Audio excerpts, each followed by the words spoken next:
Welcome, everybody, to the second session of the Calamity of the 100. Episode 2, the Arsonists meet their matches. We join everyone in the rolling hill lands of the Casting Dam region, in a place that is all but fractured by the caste systems, politics, rival factions, rival nations, unseen foes, and the like from all realms and places. But there we see a party of adventurers brought together by an unlikely cause, an arsonist, and a strange plot to destroy their businesses and livelihoods that might pull them into something even bigger than they could imagine. With that said, we begun last time with them in these rolling hills, and we cut back to where it all started, in a small scrapyard with a plucky little kobold. Reaching around, he found something powerful and costly. Taking this, Pinky made his way to Rusty's pawn shop. There they bantered words, and Pinky handed off this artifact to Rusty. From there, Rusty took it to his accomplished friend who would open a store soon, one Marvinsky. And from there, they left it in the store while they went to get drinks as Rusty prepared to make his goodbye trip through town. As they bandied words, they met with an eccentric fellow who seemed to be staying with the mayor of the town, a one Milo. Talking with him, they discovered that he was interested in all sorts of things, and they made a quick getaway, shooing them from their conversation. As Milo was returning home, he met with an equally strange Skud, who he bumped into. This perturbed little fellow seemed to be doing something in the alleyways, but just as they were talking with each other, an enormous explosion rocked the town of Ezerat. As they looked around, they saw flames encroaching up the Finder's Keeper's pawn shop and the Dragon's Hoard, Weaponorium and General Store. Both buildings exploded, setting ablaze better than napalm could, as the magical crystal kerploded, releasing all of that topped-up magical energy. It set fire to the entire block, lighting Pinky's home on fire. Soon after, Skud was captured, being a dark heir, and prosecuted by the realm and by a healthy dose of racism against the darker castes of this world for his eye color. He was dragged away and locked in a cell. Before he could make any attempt to escape, he was dragged before the mayor and a disciplinary committee, where the party was brought before him also to air their grievances. There, some interesting things came to light as Milo took stead of the situation, pleading for his innocence as his witness. The mayor seemed to come to some sort of judgment to compensate the others. There was a bounty in the air for the arsonists if they could be caught. He decided to transfer this ne'er-do-well to the party, where they could hope to find who truly done this if Milo was to be believed. With that said, they made their way back to the scene of the arson, with Scud's life now in the balance, and maybe an arsonist at large. They looked through the ruins of poor Marv's livelihood and Rusty's old life, along with Pinky's home. As they searched through, they found little of value remained, and little of value was taken. Something strange cropped up as they found the body of a troglodyte within. Searching the body, it had some strange peculiarities, including he was missing a foot and seemed to walk on a peg leg as they found tracks nearby.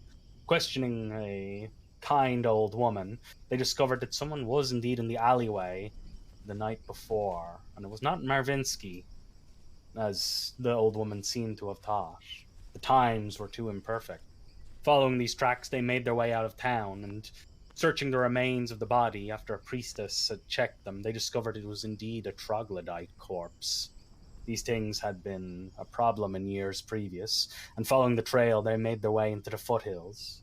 There, they slowly moved through the wilderness, moving deeper into the mountains where strange and wild things lay. and wild things indeed. While in these mountains, they spotted the three-winged vultures, giant, terrifying beasts, plucking and tearing at the remains of the troglodyte corpses.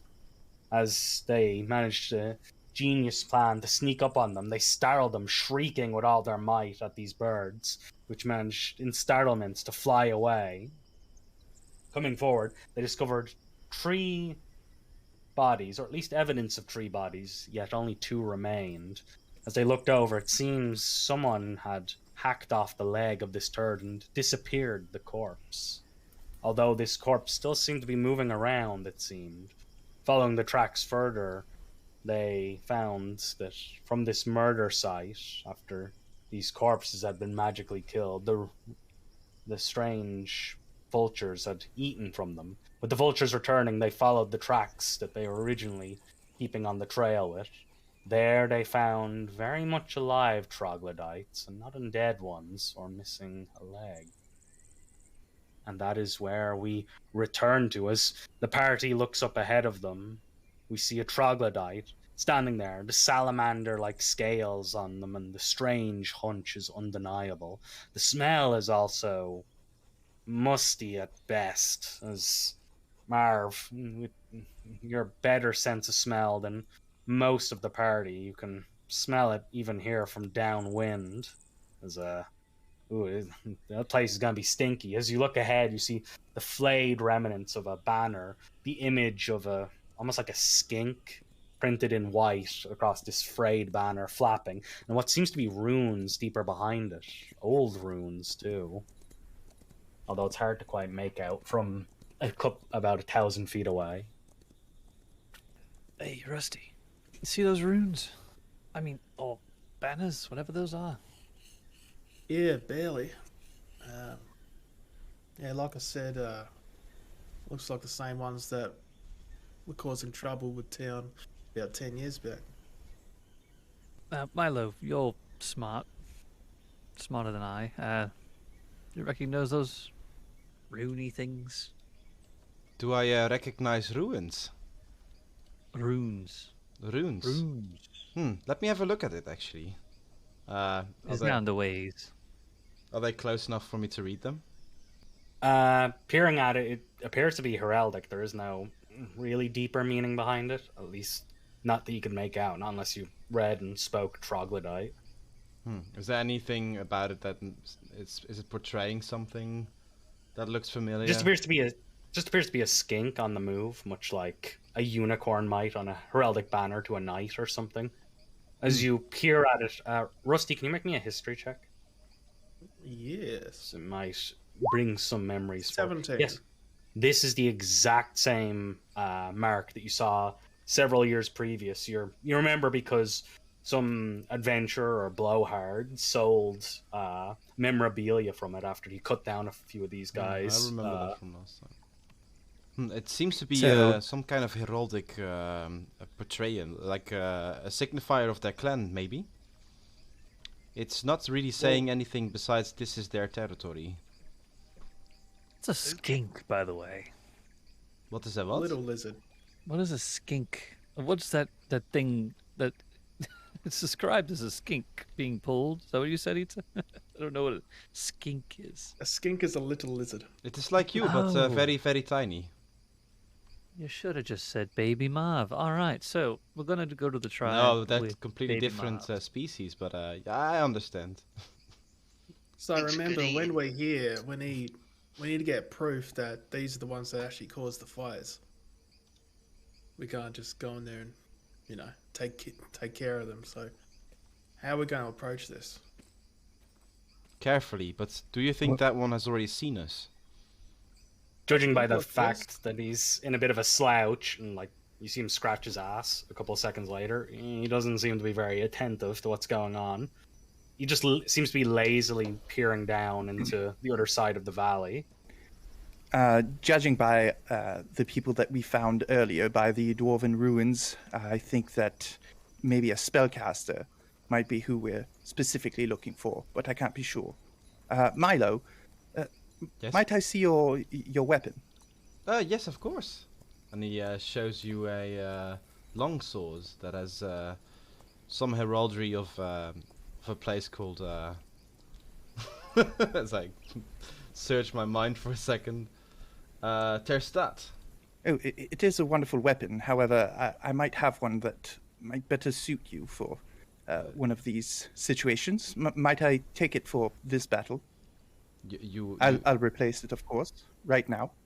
What kind of replacement are you going to give me? I've been fighting with this. I'm sorry. I get a bit particular with what I'm carrying because I've gotten used to the weight of this one. You know, what are you giving me? Well, I've been tinkering with certain frequencies regarding magical cores. I have a particular prototype on myself that I would like to test out. So, for this battle at least, would you mind using it? And I'll certainly return your sword to you back at the end of the fight. You want me to be a cavia or what do you say, a guinea pig? Yes, one of those. Wouldn't be the first time. I'll do it.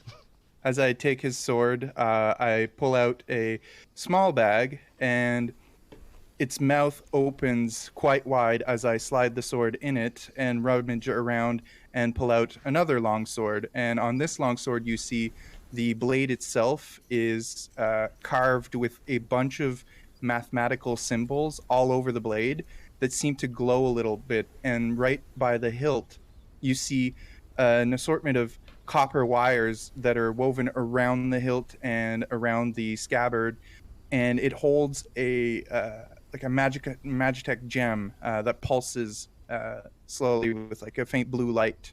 Seems to be what's powering the sword itself. And as I give it to you, it is a +1 longsword. No, thank you.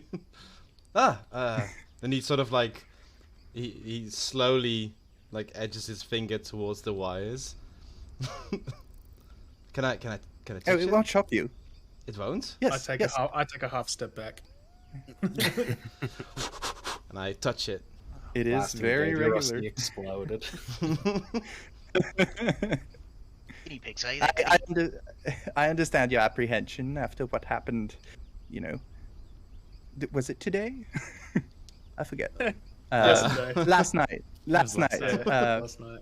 But I assure you, this one shall not explode. I'll call it Pinky Stinger. Okay. Call it what you will. The Troglodytes, as Rusty was beginning to say, still have to be handled a particular way. Combat is great. Glad you're prepared. But we're trying to not kill them immediately. I need to get my store repaid for. So if we could maybe capture one.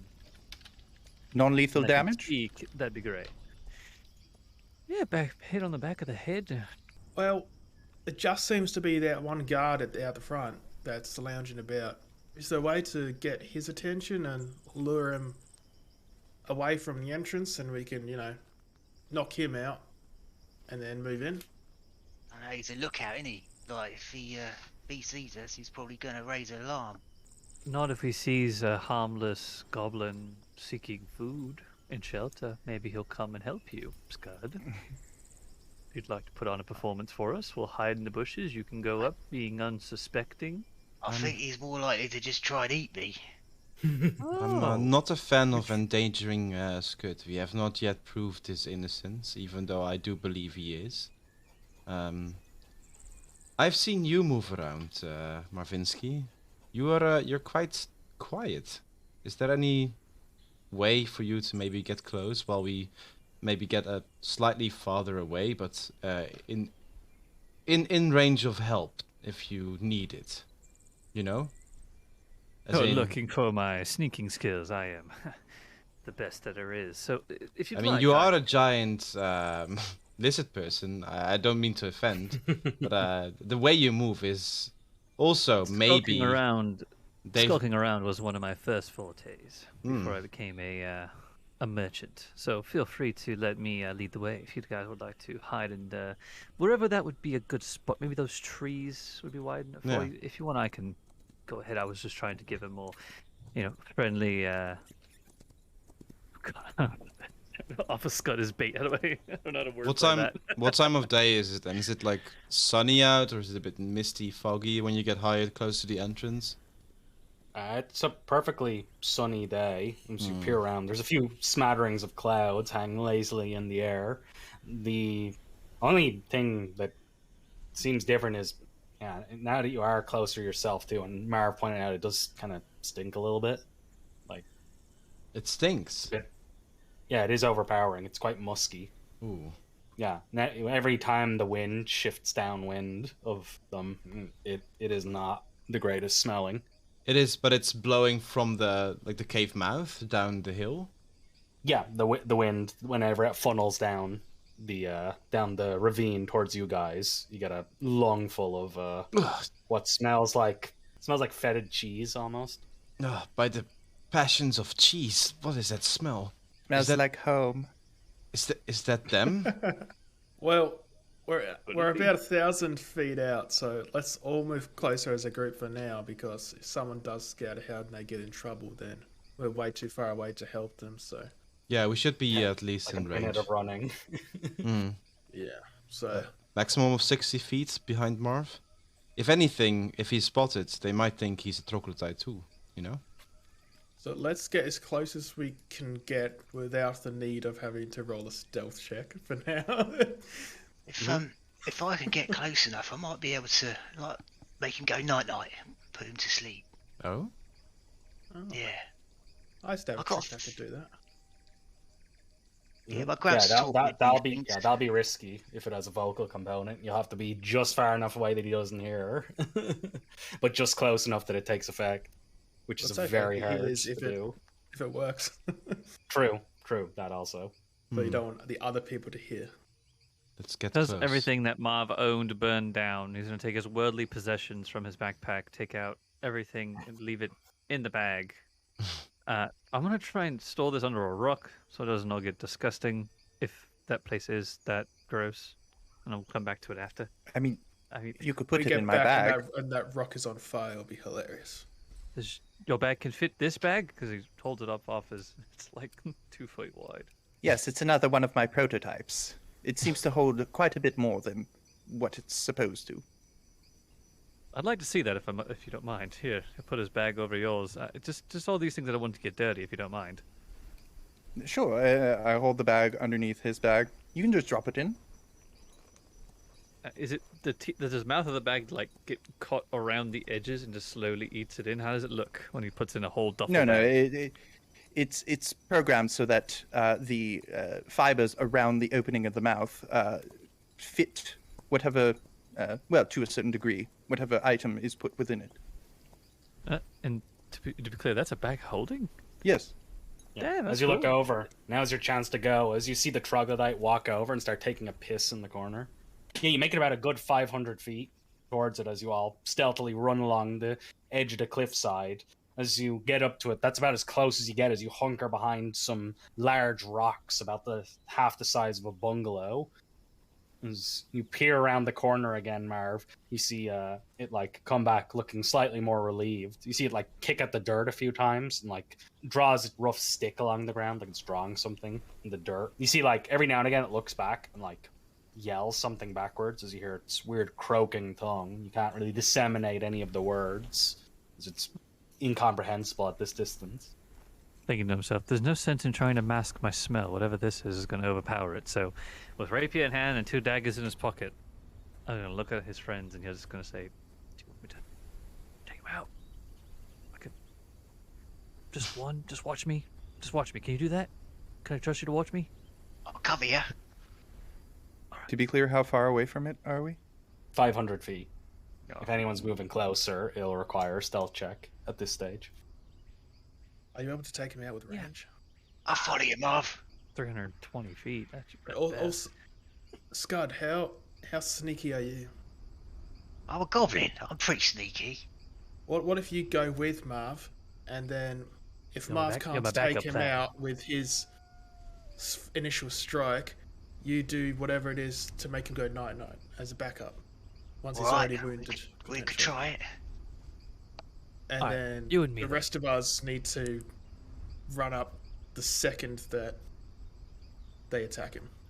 Because we need to No. close that 500 feet distance before Once- something happens if it goes wrong. Once he's down, I'll drag his body over. Yes, I'll but put him in also the- he's his little puddle of shouting piss. stuff back to the camp behind him.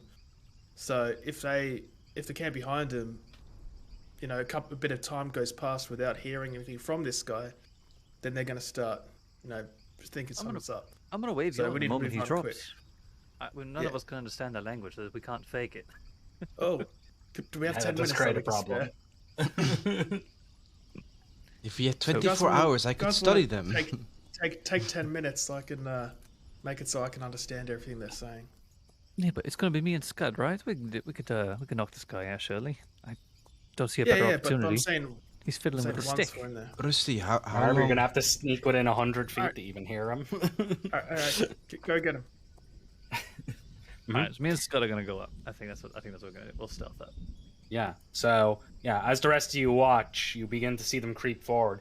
Things initially go okay, but the really dangerous part is on the switchback as you all watch them creep ahead, moving as they go up to the switchback. You see the bend in the corner, which is going to be the most dangerous bit, where they might walk within line of sight of them.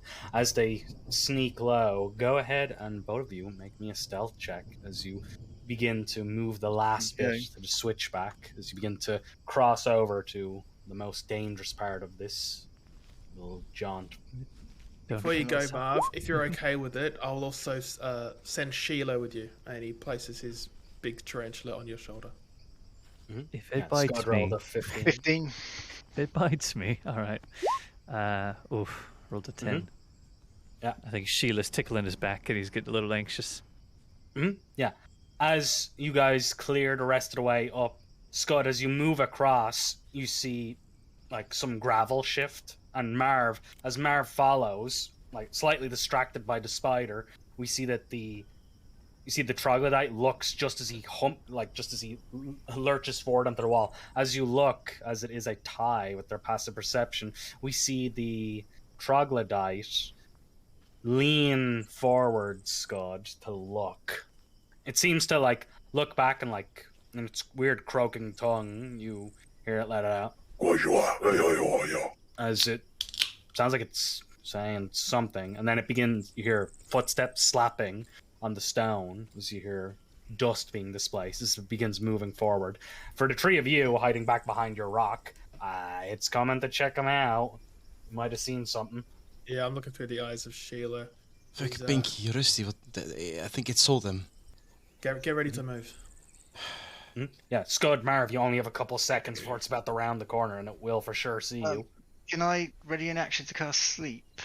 You're As gonna have soon to as I see it. you're gonna have to beat it in initiative if that's what you're hoping for. Okay.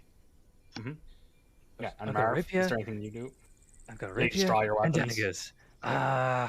Oh boy, he's coming this way. I pull out a little bit of sand out of a spell component pouch, get it in my hand, ready to kind of blow it in his face as soon as I see him. Wait, digging back to prey. What are they scared of? Maybe tigers? He's gonna try his best to like do a little growl, as he hasn't like rounded the corner yet. Rusty, how's it So you're looking? trying to fake a Like the tiger growl? Yeah, try. He'll do his best to like a tiger growl. Make a performance check. Oh, 9. Yeah, it beats it with a 10 as it pauses for a second, confused, and then it just smiles and then it walks forward, and then it looks startled all of a sudden as it sees a Scud with a bunch of pocket sand and Marv growling at him. Roll initiative as all of a sudden everything happens Go on, all get at him. once from Milo, Rusty, and Pinky's perspective. Yeah, There's a chance, Scud. I threw him in. Yeah, we start running as soon as we see that the yeah. I was gonna say, Yeah, do you notice yeah, anything started. as Rusty Spider that we would have maybe had the chance to already like preemptively start sneaking up? basically, you can get like 100 feet closer, so you're only 400 feet away. as I'm right. as I'm in the eyes and ears of the spider, Should have went like, with him. I'm just like, for some reason, Marv is now growling at the creature. They rolled at 18 on initiative. No. Scud got a 10. 21 for Pinky. 20 I for think we Rusty. have everyone. Not natural. All five. Yeah, the rest of you begin running forward as you dash up. We'll just say 100. You can make it at 100 feet as you guys just like enter a sprint. So he'll be there in 2 more rounds. Fun. Oh, no. Our first combat, we decided to split the party. Well, maybe if No, they no. rolled better on their stealth checks, it'd be okay. Yeah. That's That's true. Rusty, you do have the chance to do something. You have to slow down for a second to look through the eyes of your spider, though, inhibiting your sprint. If you want to do anything through your spider, Oh, you God. see this like I need to learn what I startled can do looking. through this spider. I think you skipped me. You're just sprinting, unless you're. Do you have anything that has a 300? 300 foot range. No, that's fair. You might be able to I don't cast think I something can on. do anything with the spider that's going to be useful, so he's just going to stay hidden. You can do in touch Mars spells through it. Got none. I'm just going Yeah, to keep running. Yeah, y'all just as everyone's just running. What I do is I put on as a graviturgist, I will adjust my density so I am half my weight, and just gives me a tiny little bit extra movement speed. Doesn't matter until we're in the combat proper, but it stops me from getting too tired out as well as we're getting there, because I'm not very athletic. As you begin to rush forwards, trying to close the distance as quickly as you can. Yeah, with that said, I think we can get into combat music, because I wasn't sure if this would lead into a combat or not. Yes, you were. It was a flawless plan. Poorly Not executed. if you took him out, it wouldn't. But now I'm uncertain. As it comes to his go, let's see if he's cocky or smart. As he sees you two, someone growled at him, and Skud looks like he's about to. Skud probably looks like he's about to crap himself. Or he's at least holding sand, so he doesn't know what to make of this. He's just making a sandcastle. That's all. Yeah, I'd say it's a straight shot DC 10 common sense roll. Above a 10, he yells for his friends. Below a 10, he tries to take you guys alone. Mm-hmm. Oh. He rolled an 11. Yeah, he moves back this way. With his movement, startled, he rushes backwards and yells into the cave. With that said, he's going to dash further back as he rushes back around the corner. As you're going to go, from inside the cave, you hear strange noises up ahead. As you hear, what the hell is that? It sounds like a squeaky, tinier version of it. As you hear more rumblings here. Most of them are sleeping, so they awaken at this stage. And roll the initiative for the pack of flesh lizards that are there too. Wow. What? Fun guys. Oh. Good. We had Fun guys. Oh, one what, the mushroom. job. Those are mushroom lizards. They're quite different. Yeah, all the other ones are surprised, and that guy dashed. Marv, that's not good. As you hear yells and shouts down the way. In the distance behind you, 200 feet away, you see Rusty and Pinky sprinting. Not too far behind them, you see Milo huffing and puffing with his armor and weapons. Looks like you're by yourselves for a little bit. The bugger ran off. Well, maybe he'll come back. So 20, 30. This rock, I'm assuming, is quite large enough, so he'll. Yeah, maneuvering up Cunning the rock action is decent dash, cover. Right? Cunning Yeah, action. cunning can a- do a dash. Yeah, you are second level. You cunning action dash up to the rock for additional Full movement. on. Oh, wait a minute. I think I might be able to Then get your to the main other action. side. Yeah, hang on. 6. Oh, just out of range. You might still think I'm here. I don't know if I could hide here necessarily. You can hide as long as you're not in direct line of sight. He'll know you're there, but he won't know where you are. Sort of reposition, so he'll give it an action stealth. Oh, Yeah, you duck behind, easily hiding from their 23. passive perception. Yeah, couldn't as do that none the of them- first time, could you, Mark? Speaking of which, that's Skud, yeah, you really wish you'd done that the first time. You hold your pocket sand in your hand. Looking around, immediately the Troglodyte runs off and warns the others. It seems you met the smart one, unfortunately. Okay, well, do I have to cast the sleep spell, or am I okay to pocket my pocket sand and follow Marv? No, there's no held action outside combat. So it's Okay, just cool. You pulling I out. will. I'll sneak up behind Marv then, and use my bonus action to hide with cunning action, and then I'll ready like an Eldritch Blast, Angel Bolt, if anything pops its head around the corner. Yeah. We've So got yeah, to go hold ahead and until make the me a others get here, stealth Marv. Still. An 18. 18. Yeah, you also managed to hide from them. You see a few of the around the corner. We see a few of the troglodytes pause as they look confused for a moment, as they don't hear anyone coming when this guy warns them. Milo, I presume you keep on running. Sprinting, yeah. Yeah. We could just give them a double take, make them think they imagined it. Yeah. There's nothing They here. can pull that off. The pack of flesh lizards wake up. Oh, Pinky, sorry. sprinting all the way. You're getting there. And around you close up to 100 feet as you huff and puff. You see Skud and Marv move closer, but it's very clear, judging from the excited gesticulations from the troglodyte, it spotted them. That's all I can do. Yeah, you continue running forward as you are now 100 feet off map.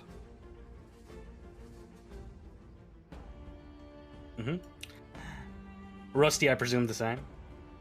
As yeah, they keep running full tilt as you curse your small stride. Yeah, the first of the not asleep troglodytes act. If Skud as- dies, we at least need to get his body. The rule. Yeah, as these two awaken, the other two rush forward, and now two of them come running around the corner where the snarl. They look confused because they don't see anyone, and then the other one will take the dash action, run up here. Immediately he turns, like startled by them both behind the rock. So he breaks your guy's stealth with line of sight as he sees you. But he has to use his entire action to dash along with the other one. As he points at the other one, almost like he's saying, "You see," and the other one just goes, "Oh yeah!" and leaps back and yells at their flesh lizards. Marv, he sees you. As you see him pull out his wickedly sharp claws. As you look at him, he stinks. As you see him bristle at you. Sorry, does my held attack go off before he sees us, or? Yep. Okay, I'll fire at the one as soon as I get a chance. Is it with advantage because I'm hidden, or does he see me first? He sees you first. Okay, so straight roll 22 for 6 force damage.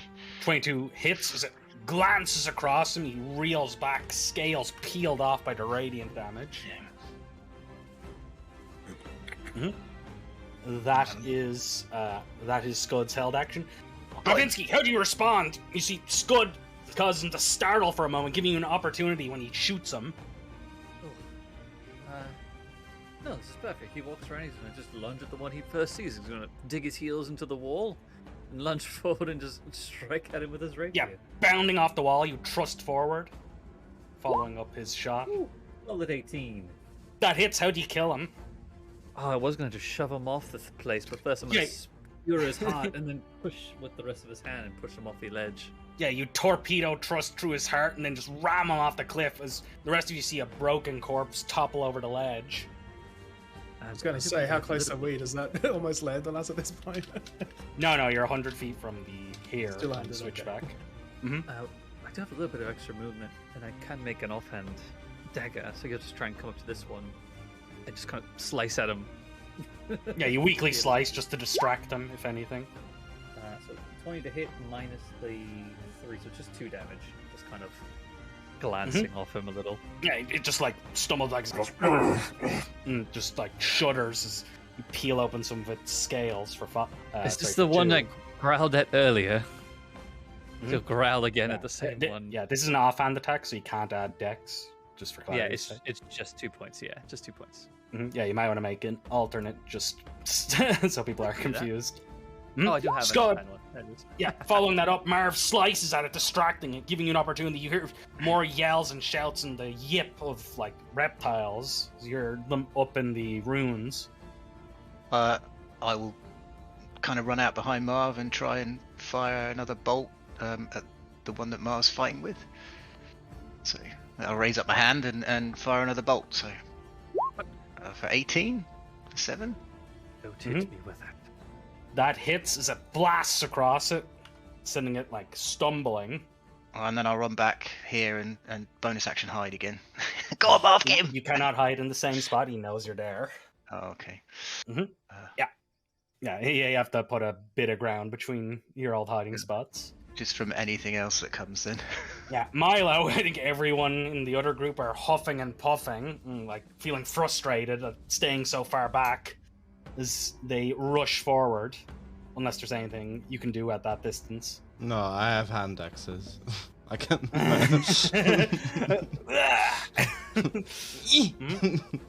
Yeah, at this stage, you hear the sounds, as you hear the yip of them, as you hear as they surge forward with great speed.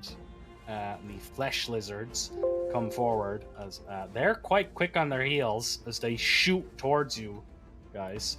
They are going to dash up towards you guys as they rush forward, seeing Marv out in the lead.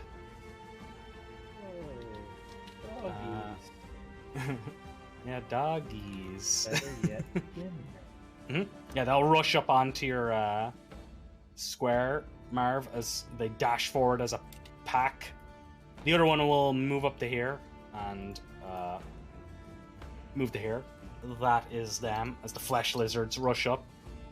Yeah, I presume you keep running. You're at 100 feet plus whatever distance on map now. So you're 175 feet from Marv, currently, Pinky, for reference. Yep. Still nothing I can do, but you know, Pinky's not the most athletic person, so at this point he's probably running, sweating. On top of having his giant bag on him, he's probably like dry heaving a little bit as he's pushing himself to get closer to his friends. But that'll be my turn, unfortunately. Yeah, you appear on map at this stage as you finally make it within some sort of range of them. Rusty, same for you. As we see the two of you both appear on map. If I just used my regular movement this turn, would I be within 120 feet range of the creatures? I don't know. Use 30 feet. Missile. You would be... if you're 30 feet plus 1. You would be 105 feet away. 105 feet? Okay, well I would like to use magic missile as soon as I'm within range. So you're still 70 feet off map then, if you do it like that. That's fine with me. I see Marv beginning to get swarmed, so I will fire Yeah. one What does this look missile like? at each of the creatures that are harassing him. He pulls out this rod that's sort of maybe 2 feet long, gives it 12 points and aims, and 3 magic bolts of energy start flying. And I roll a 5 on the damage die. Nice, Max. That's 5 to each of them. Yeah, as it slams into it from the crowds of the flesh lizards, you see one of them explode in the two crowds of them as Marv is showered with flecks of gibs spraying over the place. The Troglodyte just manages to get to his feet and is slapped back down again by a magic missile, like a baseball pitch that explodes on him. And I'll just continue running. Yeah, that is Rusty. The Troglodyte, the one beside you, Marv, begins trying to bite at you as he begins making clawing attacks at you. Oh, you don't want to eat me, trust me. Yeah, he pulls his claws wide and begins raking at you. Lovely. 23 and 22. Both it, Jesus. Yeah, as he rakes at you for 5 and 5, slashing across your sides. And then he tries to snap down on you with a meaty grin as he looks pissed off. This misses though, as we see him try to bite you. We see that the baseball magic missile slams him across the feet, knocking out a few of his teeth as he just kind of gums you. Yeah, I don't have uncanny dodge or anything like that, do I? Level 2. Not- Nope. not All yet. right. Not quite yet. Marv, this is not good. You're being swarmed. The yipping fleshhounds circle you. That guy rakes at your back as you're distracted with them. Skud nearby probably doesn't look too happy, and you hear the sound of more troglodytes scampering forward in the ruins. Oddly enough, some of the slash marks are right on his torso where his skin is exposed, and the slash marks is kind of To match. top it all off, where it Marv, was. an ungodly stink rises from him. Can you make me a Constitution saving throw? You're gonna be sick. It's so bad. That fetid cheese smell is overpowering. As you start 5 feet within him, you feel like you're about to. No. I was So, 5 feet, that's why. Yeah. Marv, you begin to, I think, throw up and gag from the putrid stink of him. Oh no. Oh. Oh dear, that's gross. That's gross. You are now What is this called? poisoned. Oh, I'm poisoned. Okay, I was like, what is it? Other than just wanting to hurl my lunch. So poison means you have disadvantage on all attack rolls. Basically anything aggressive that involves accuracy. No, this is perfect because he's just already covering his mouth, wanting to run away, and he'll cunning action disengage. Yeah. you, What like, are these things? Block roll my free. vision, or is it alright? I don't know if they block my walking or not. With swarms, you can move through them. That's what I figured. Not Okay, worry. so Yeah, you he's don't have to worry covering about his mouth swarm. from the smell, and he does actually lurch and is about to puke, but that puke goes from green to a bright red and then back to a teal orange as he just unleashes a large. He gets sick all over the attack. rocks, Skud, right next to you. I'm going ahead and use his draconic ability to just breathe fire and vomit just right on them again. So 15 foot Oh, yeah, turning this from a vomit into a spray. What does your fire look like? Oh, it is it's strange because it starts out red and it turns a cyan green, and it just emanates from just as any other dragon would, straight from his mouth. But the balls of puke burn up in the flame as it smatters all over them. So it's a dex save DC 16 for half Yeah. damage. The troglodyte staggers back as it just begins shrieking as its scales melt. It topples and runs off, burning to a smoldering pile as it dies over in the corner. You see several of the hounds are caught in the fire, and one or two of them drop burning. Let's see how bad they are burned. So the closest one, the further one, that's a 9 for the closer. They fail as two of them catch a fire and begin reeling in agony. The one further away has more time to react as they skip away from the flame, as only one of them's caught in the flame for 3 and 6. And I do believe I disengage. That means I can continue to run. Yes, as I you will. continue to run. You've only I'm moved just gonna 15. get to the south of Skud. Skud, protect me. Skud! Marv is not looking well. He pukes, which turns into flame. That's interesting. As it burns them down, as you look over, you still see them coming about. You see more troglodytes come up the trail behind them, but the guys are coming. You see them right up the way. I look at Marv and go, you got this, Marv. And I start running back down the track. As I run past, I'm just going to kind of reach out a hand and cast Healing Word on Marv. So I whisper a quick prayer to the passions. Yeah, we see rapid healing, 2 or 3 weeks pass as all the wounds Nick close becoming scabified. It's almost like he glows like he's in the moonlight almost, even though it's daytime. But I will see what we get. Very unscud-like. Well, I am running away. So, I don't know. D4 plus your charisma. 7. 7. Damn. You can make the spell slot back. Didn't roll. Yeah. That's a good roll. There's a lot of energy from the mana pours into you, Marv. 7. I run back to here. I was gonna leave you behind, but damn, you really are traitor. Milo, you finally arrive here. For fuck's sake. Okay. There's 2 of the big ones up there. Yeah, give me a second. Yeah, in response, seeing the weakened target, seeing something run, they immediately chase after Skud as they rush after him. They will move like this. They'll take the opportunity attack from you, Marv, Yeah, why not? to get into range. Thinking they're approaching me, I just stab out at it, try to skewer one on It's it. my plan all along. Nope. It misses though. Yeah, I think in your 7. bafflement and the speed, they just dash by as you're left swinging in open air. The other group of them rush by. You also get an opportunity attack heading off Milo and the others. As it rushes forward, I'm going to roll a 1d2. See what they go after. Do they go after the nerd or the other nerd? The smaller nerd. One is the big guy. Yeah, they go for you, Milo, as you're just catching your breath, and then a bunch of these hounds leap at you. Yeah, the ones on you can bite, Skud, as they try and snap and bite at you. That's 20. Yeah, as they tear at your arms, biting down on them. They shred into them, begin tearing at your flesh. Thankfully, some of your robes protect you from tearing out gouts of your flesh. That's that. Pinky! Oh shit! A bunch of reptiles come leaping at Milo as he tries to bat them away and kick at them with his shield. Before he can respond, you get to act. Now, how do these particular reptiles smell? They aren't stanky. Okay. They kind of have a lingering pungency due to being with the Trogs. I will risk the opportunity attack and...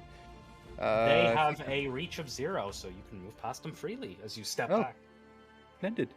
5, 10, 15, 20, 25. I'll move over here.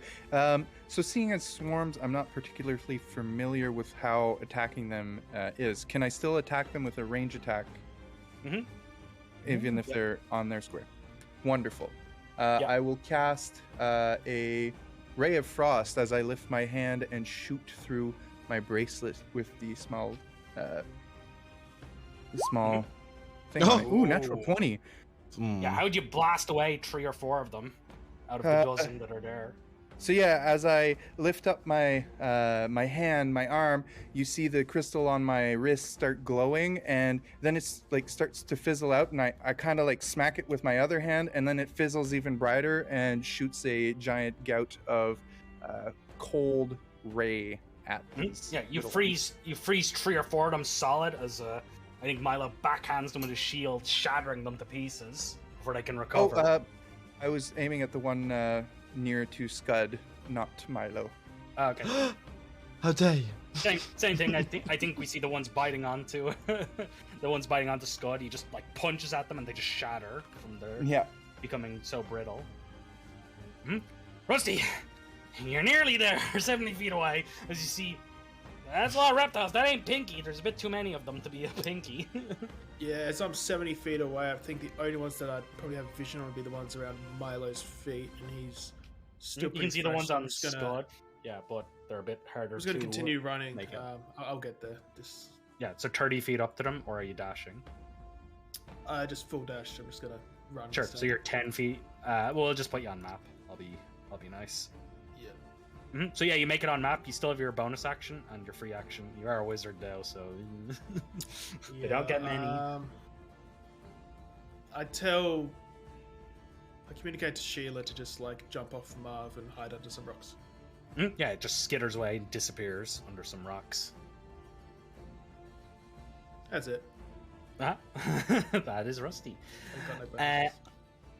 More friends come, Marv, as they see you gagging around the corner. They come rushing up, and the other one will dash past you, seeing that he's there. As they look surprised as they see the rest of the guys. They're like, oh no! And like the eyes go wide, but they continue to. They force themselves forward, seeing as the other two are not doing the greatest. The one on you, Marv, unfortunately can make 3 attacks. Apparently 3 attacks, biting at you.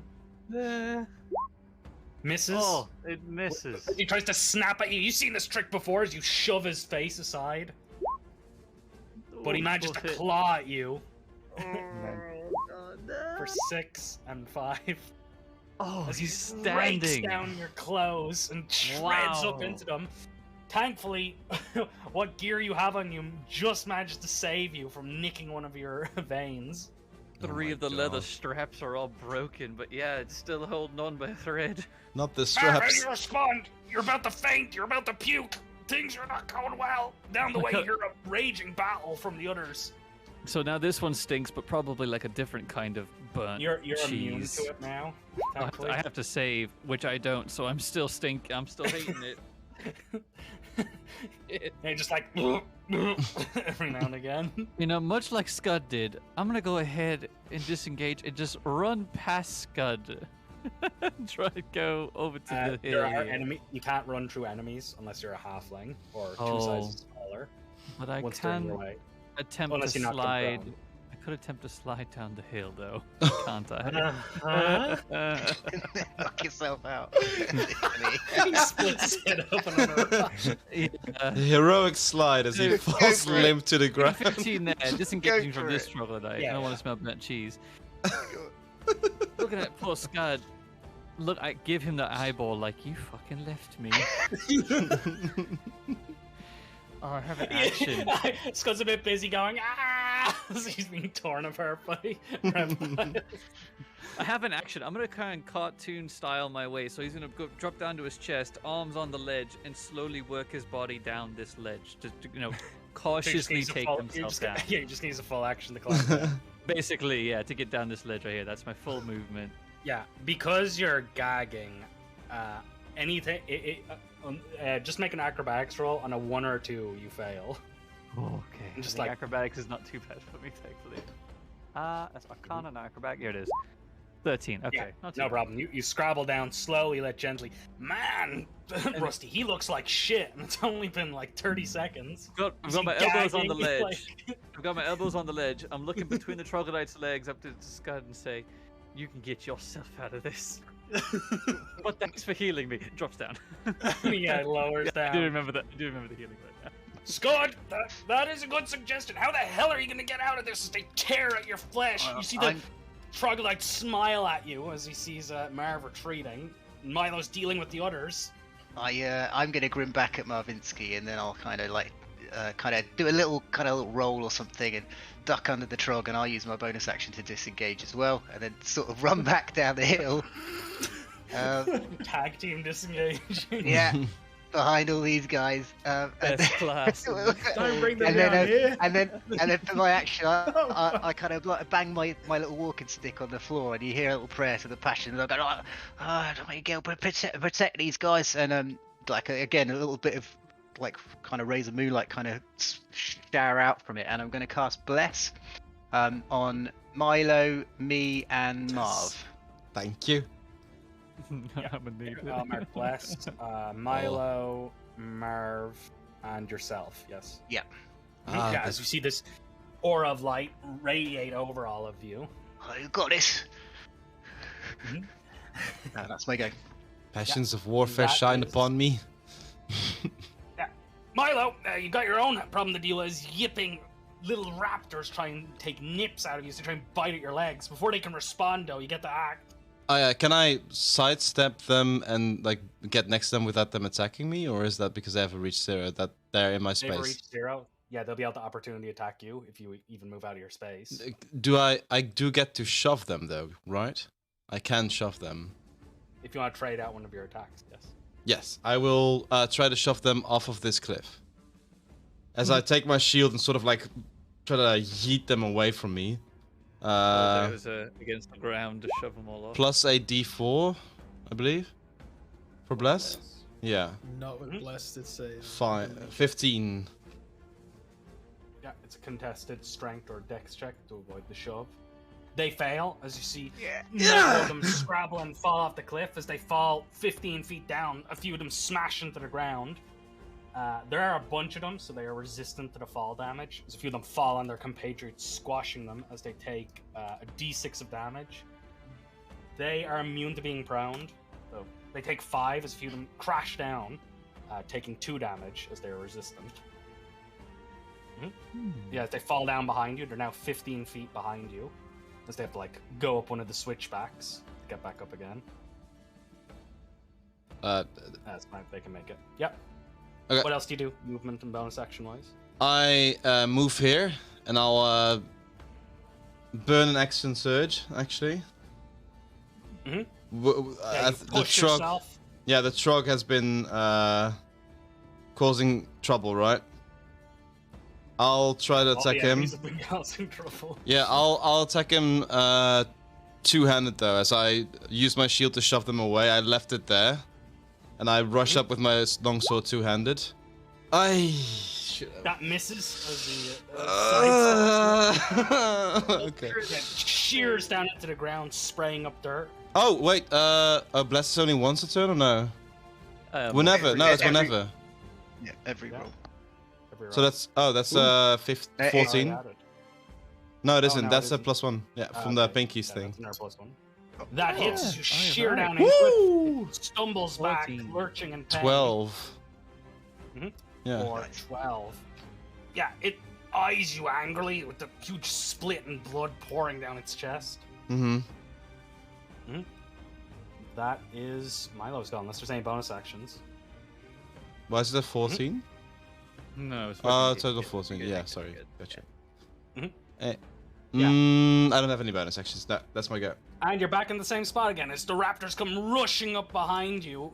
They see weakness, like you're like, oh, they fell off the cliff, and then they're coming up behind you, Skud, as they bite and gnash at your back. 12. Misses! Yeah. Yeah, as they snap through open air, trying to tear at you.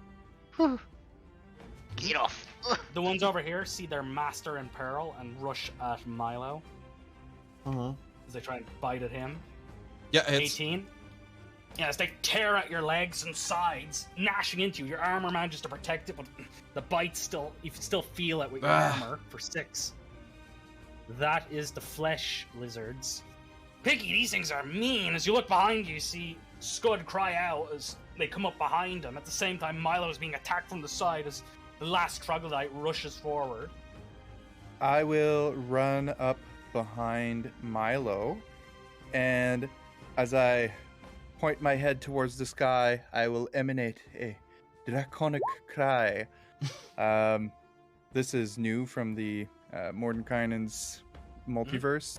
As I point my head to the sky, you hear the most pitiful dragon sound you've ever heard, which is more of like...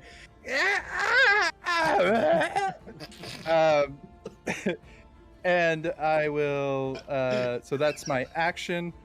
So bonus action. advantage on... Bonus action. Yeah. Oh, it is a bonus action. Yeah. Wonderful. I will step back to the same spot I was in, and I think I'll try. I'll target the big troglodyte with a. I think you have to remain within 10 feet of them. Draconic Kind roar of- at your enemies within 10 feet of you until the end of your next turn, and your allies have advantage on attack rolls against any of these enemies who could hear the roar. Nope, doesn't say I need to stay. Like a debuff to the ones that hear it. Yeah. As I'm Damn scared by... debuff idea. Or distraction rather than scared, I think, in this case. Yeah, yeah, they're definitely not scared. They just like look at him as he shrieks. So all 3 of the enemies, even the one near Skud. And I'll target the troglodyte with a ray of frost. Ray of frost for an 8. Nope, No, that does not hit. 22. You have Isn't it? advantage. Advantage, mate. Advantage. Yeah. You Oh, have shit, advantage as yes. well. Learning that new Your character shriek. How'd you kill the 1 hit point trog? for 5 cold damage. I think my rage just kind of as I have my head up and I'm walking back, my rage just skims the top of his face, and half of his forehead kind of freezes, and he falls back, and pretty much just half of his skull just kind of shatters and falls away. Rusty, that seems to distract them all. They'll look at Pinky for a second, giving you an opportunity to worm your way forward. Yeah. As you see, Marv looks terrible on closer inspection. So the swarm shouldn't be able to attack me unless I step into its square, correct? As an Yes. opportunity. Mhm. Right, so Rusty. 10, Those troglodytes. They're 15, nasty sons of bitches. 20, 25, 30, 35. I've got the extra 10-foot movement speed from adjust density. And they stink. Don't breathe in the air around them. Because he's like kneeled in front of you before you Yeah, run off. I wasn't planning on it, mate. Should get a huff of these trogs.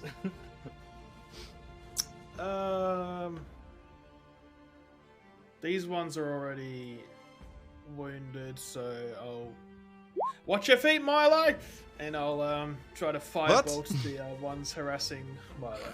Ah! Make him 20 that dash. hits. Full damage. Yeah, as you blast one of them. as it disintegrates into a fiery pile. All right. Good work. That's it. The remaining troglodyte will move forward as it rushes up, baring its claws. It begins raking and biting at Milo in a series of ferocious attacks. 21. Yeah. There's always one. 16. All of them 16. hit. Yeah. All of them hit, as without his shield, he's not able to protect this. It bites at him, then claws, nicking him across his 10. throat, Okay. and then Does he- lashes some more. Okay. You've got to be standing still, right? Barely. Oh, I know. At barely. least- at least- Oh we fuck! finally got Oh our- fuck! And he's like, Jesus. I saw the nat 20 and I'm like, no. he's still At least we blocking. finally got our He's fighter blocking on the them. front line and not our warlock. Yeah, he's blocking the blast, but it's like he's getting tired. He looks really tired now. 16 hits. Wow. Marv, I'm trying to hold back the Yeah. bile in your stomach. Oh, How would you he's- proceed? As it seems they're engaged with Milo. Beside you, you see Skud battling with the ones trying to bite off his Thankfully, legs. thankfully, he's gotten all the puke out after coming down the cliff because it ends at the beginning of his turn, so he's cleared his stomach and mind. Seeing Skud in front of him being assailed by these little vermin, he'll try and skewer him some dinner and maybe earn some favor with Skud after accusing him all those times. We'll just go out with a rapier, but I believe he was within the range of the Pinky's roar, right? So I get advantage on this Yeah, strike. you have advantage on this attack. And bless. Please let me hit 20. 20 hits And- as you stab into them. There are so many of them, you have a hard time hitting more than one of them as you stab into them for 5. I do get my cheap shot, so it does have a +1 for sneak attack. Yeah, your sneak attack. So Plus strong. one. Yeah. It takes 5. They take 5 damage as you stab into a few of them.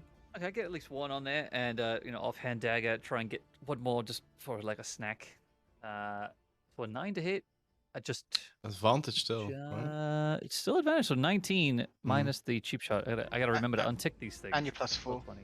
plus 1d4 if you need it. Yeah, but it's a 19. I think the 19 hits. So just like 19 points hits of as you damage or slash one. into it for 2. Mhm. Rogues, That man. is Marvinsky.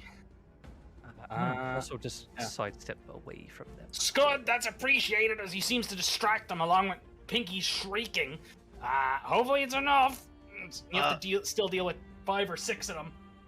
Yeah, I'm gonna again bonus action disengage, kind of, and then kind of run back up this way, behind Milo, and then I'll turn around and blast this one with a angel bolt. So here we go. That's with The advantage. one you were on. Yeah, this one here. 16. That misses. As they're too 16. quick, they all bounce. Oh, 16? no, that's 16. Yeah. 16. Yeah. Yeah. Mhm. That Oh, hits as you blast them 3. for 3. It only hits one of them, Ah, killing it. okay. Oh god. Oh no. They look between their 2 targets. The one remaining is just like. Scud tries to look like he doesn't taste very nice. Lizard on lizard action. I've got all its friends on my pitchforks and rapiers. Just Milo! Oh my goodness, they smell awful! No. The troglodyte stank yeah. rolls over you. Yeah, you managed to hold your breath. I'm a teacher. I smelled worse. Unwashed student Yeah. experience. Oh my god. Yeah. I will 100% second wind. Uh-huh. A Take a D10, deep breath. 8 Or total. 8. That's pretty good. I will. Ooh, the Trog wasn't there with the shout. Let me slash at the remaining small boys as I have advantage on them. 20 for 13.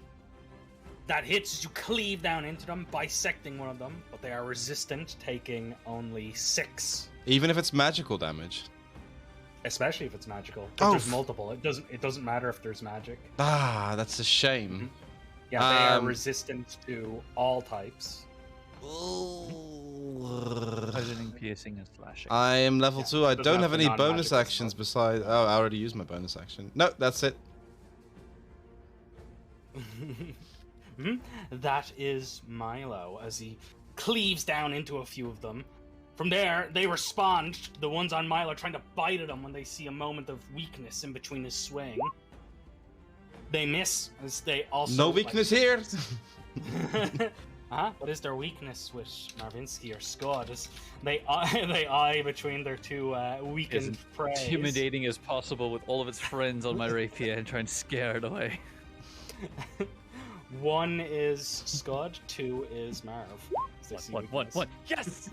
They rush after you, Skud, as they dash forward.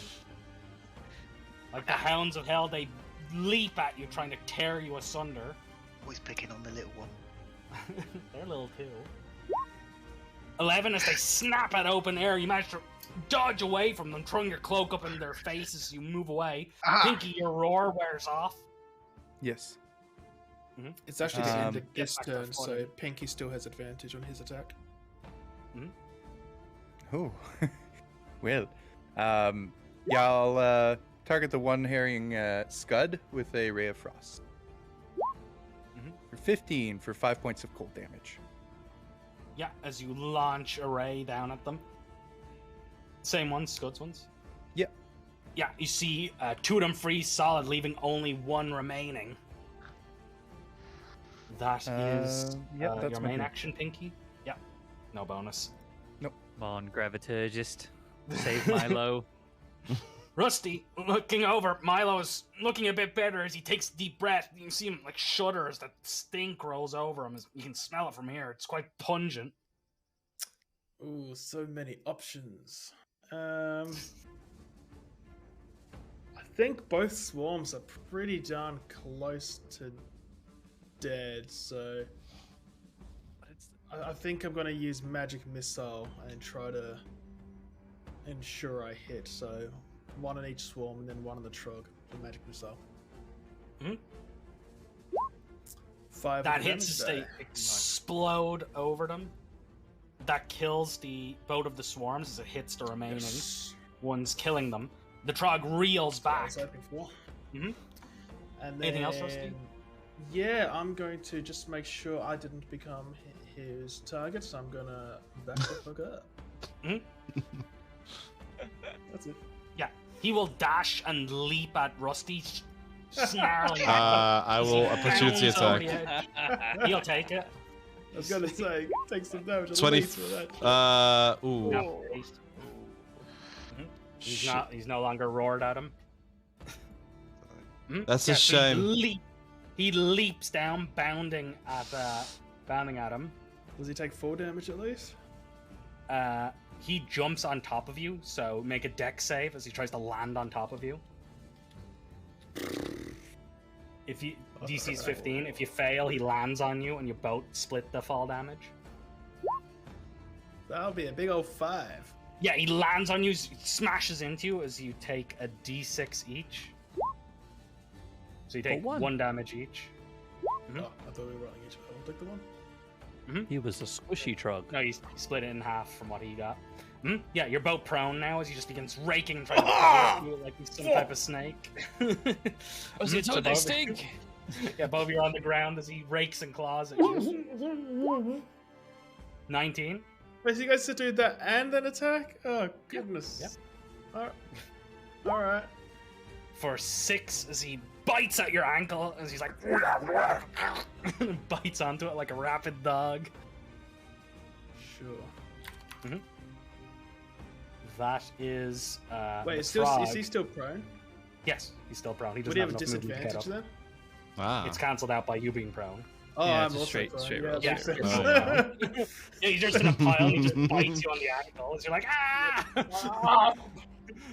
Marv! He's like a rabid dog. He doesn't seem to care. My vision's fading, Rusty. I think I should go lay down. Oh, can you handle him? Is it... Can you... Rusty, no, you got it. All right, I'm gonna go lay down then. I got some in my mouth! Okay. Just kind of using the rapier as a walking stick. You've for got a moment. advantage in sneak attack. Fucking kill him. It's like he just turns away, looks back, and just tries to almost like a golf swing with rapier. Tries to slash into its guts as he tries to kind of push him a little bit. So advantage plus That hits. sneak attack, which I did not roll correctly again. There you go. 2 points. Skink kebabs. 7 points 7 points of damage. Seeing as he That didn't hit for fling 7. off, You stab into it, it still locks on like a pit bull. It won't let go until it's dead. I'm just trying to stab one of his hands to kind of keep his hand down. Offhand dagger swipe. That hits. How'd you kill Nice it? to hit for 3. Oh! I think I stab into his hand and he freaks out and tries to pull his hand back, but he just has all the blood loss from his hand bleeding out, and then he just Yeah, kind the of blood just collapses pours onto all over Rusty. Rusty as Yeah, a I don't know. smelly, bloody mess flops on top of him. As that ends combat, as we hear everyone groaning and breathing heavy and panting I from their roll huge over run. onto all fours, crawl towards the edge of the cliff, and just puke. Just vomit. Oh. Is everyone alright? Skud? Yeah, I'm all right. As I bend down and pick up one of the little lizards and just put it in my little backpack, ready to eat later. Yeah, I'm good. Yeah, I've got 3 of them on my rapier. Just pull them off. It's like a kebab. Yeah, just pull them on just into the bag.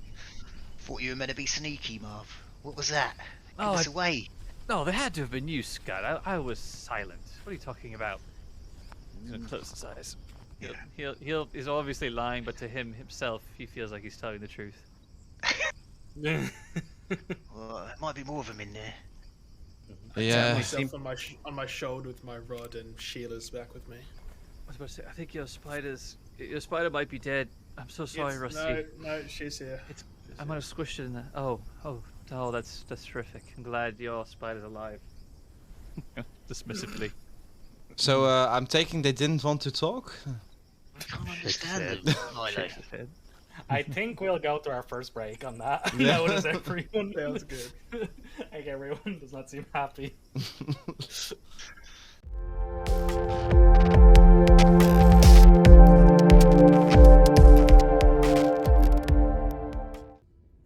As we return, we see everyone bleary, in pain, and otherwise puffing from a long run, looking down at a string of very smelly and small reptile corpses. Well, that was Well, exhausting. I see most of you are, well, no, not most of you, some of you are bleeding. I do have some ointments and such. Do you guys require any healing? I just need to sit down, I think, if that is okay. Well, my worry with sitting down is that, most dens have ulterior exits. So, if we're looking for something that might make Skud not the primary suspect, he might get away. Mm. There might be more of them in there as well. Mm-hmm. I'm Exactly. thinking this is going to get infected if you don't put any kind of something on it. I don't think Yeah, that the looks rig is bad. supposed to be showing. It's a little bit gnarlier here than I'd like to think I can just heal over time with. If you don't mind, Pinky that's- Boy, I'd really appreciate it. Especially with Sure. that smell, it must be some kind of contaminant in there. Oh, Yeah, it's got to it's- get infected. I know it. Oh, 100%, yeah. As I move closer to Marvinsky, I take out a jar filled with a bunch of cloth that's soaked in this weird, gooey, greenish liquid. And as I apply these to your wounds, this is my It's like- artificer's way of casting cure wounds. He gets like an inch away and he goes, "Oh wait, is it gonna burn? Is it gonna sting?" It's going to hurt immensely. Oh, And I shove it in his wound. Does it actually hurt, or is he just trolling him? No, he's just trolling. so like the Yeah, you fear feel a lot tenses up, better. tenses up. No. Oh wait, no. Oh, it's fine. It's fine. It actually feels great, as the wound, much like the spells, begins to rapidly suture itself back together. Do these trogs have any clothes and or pockets or anything, or is They are naked as the day they were born, as you peer down Like at the other them. troglodyte we tried to find, he only had the prison pocket. That was it. I'm going to quietly Yeah. sneak ahead and see if there's anything else lying in wait. I'm gonna Or- wait back here. Can I Yeah, move begin up with to my creak forward. Mm-hmm. I'm bleeding everywhere. As he passes me, I take out my rod and like tap him on the shoulder. And your weight is halved for 1 minute, so you have an extra 10 foot of movement speed if you need to run from anything. That is great. How often can you do that? I could. You should have used that when we were running up here. Honestly, you were did. very. I slow. did. You did. That's why I beat you to the cliff. You did not beat me to the cliff. Oh yeah, I was beating you until I stopped to cast magic missile to save your little friend. I think that's why he gets a 4 on his stealth, because he started arguing about who got there first. Yeah, you just begin arguing, which kind of ruins the point. I cancel it. I've cast it back on myself after that. if he's gonna be so unappreciative. As you all move forward, passing towards those skink banners that flap in the wind, you come forward as the wind slowly starts to tamp down. You see fire and smoke rolling out of the top, and see several animal hides beds draped over the area. The entire place, again, is really musky as you peer around into it. Looking into the ruins, you see 5 pillars that hold the ceiling aloft. Several places have caved in, and there's many jars and like urns lying about the place. Some of them appear to be been made by the Troglodytes, and some of them appear to have been left over from whatever this place used to be. Pinky's going to go ahead right next to one of these banners, and he'll take one down and wrap it up and put it in his bag. Might be useful for later use in clearing your name, Skud. Yeah, good idea. Yeah, just mark a Troglodyte banner, image of skink. What kind of lids are on these urns? There are a few lids. Many of them are missing them, as you smell strange, caustic-like brews. It smells like vinegary wine, almost. Is it made from wild berries? You're not sure what assortment they've made. Are all these wildberry wine vinegar barrels, or is it stuff popping As you walk over to one, that one is full of piss. Getting back to our fetish, is coming through them. One of them is full of jerkified meats and assortment. It does not look appetizing in the least. Are these the ones that are made by the Troglodytes? Yes, they are way too fresh to be from these dwarven ruins. Anything from the dwarven ruins is probably a couple centuries old as you peer around. Any of these urns looked vastly different? Oh, I see a door as well, I think. The urns from the dwarves look a lot nicer. A lot of the urns from the Troglodytes look like they've been repurposed, basically. As you peer over them. Yeah, they've been filled in with mud and clay. As you peer over, you see a burning campfire with a spit on it, with what looks like several rats rotating over it. As you peer over, you see the slight glint of some small bags full of metals lying beneath some of these hides as you peer about.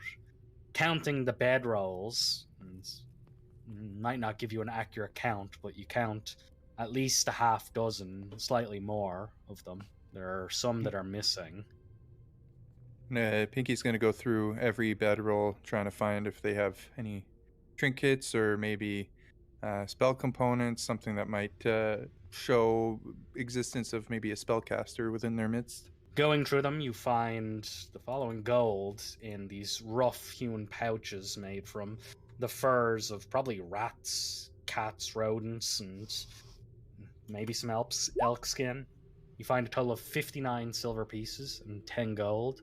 And near one of them, you find a large war horn carved from ivory, which has quite interesting exploits of a bunch of trogs that look like they're hunting a bear, like a cave bear, or driving it from its den. It looks quite interesting. The ivory itself is taken from a mammoth that are in the hills here sometimes during the winters. It's worth quite a bit for the horn alone. Aside from this horn, I did find some gold and silver pieces. I'll just add that to the party bag. Is that fine with all of you? Completely fine, yes. We have a party bag? Well, I'm calling it that. That's my little magic bag. Well, a bag of parties. A central Got my bag, if you will. In his bag. For your bag, and then we'll have 3 bags having a party. Party bag. I appreciate you carrying everything around, Pinky. What is that horn? Can I see that? Yes, of course. As I pass it over. I inspect it. Does it have any anthropological value that I might be able to either increase. Yeah, you didn't know that. Hmm. Yeah, you didn't know that the Trogs were smart enough to make something like this. They're not the smartest in their dark airs, so they generally get up to devious activities. One born and raised is guaranteed to be evil, like most of the monstrous races in the world, unlike goblins, humans, and dragonborn, as you peer over it. But yet they make art, in a way. It's pretty violent art as you see them tearing apart a bear and its cubs. As you look over the horn. As they've been searching the room, I've been sitting down, ritually casting a spell. Yeah, we see you. What does your ritual look like? I do not know yet. I think I've got my long, thin rod, and I'm drawing symbols and glyphs in the dirt, and I'm going to cast comprehend languages over this next 10 minutes. Just So as are you there any peer- circles? Are there any circles in your ritual casting?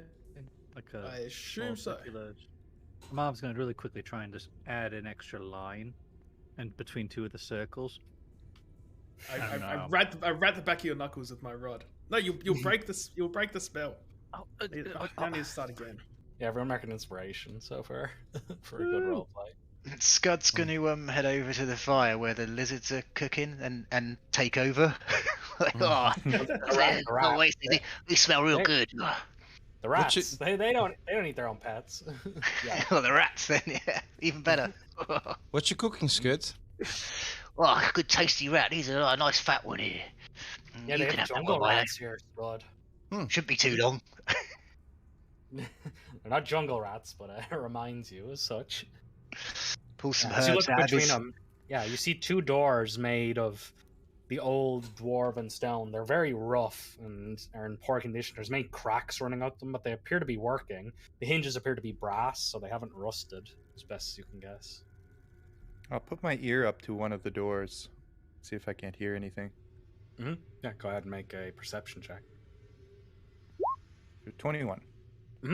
Yeah. Listening on the other side, you hear the shifting of stone and the like as you've came deeper into the cave. As you look around, you hear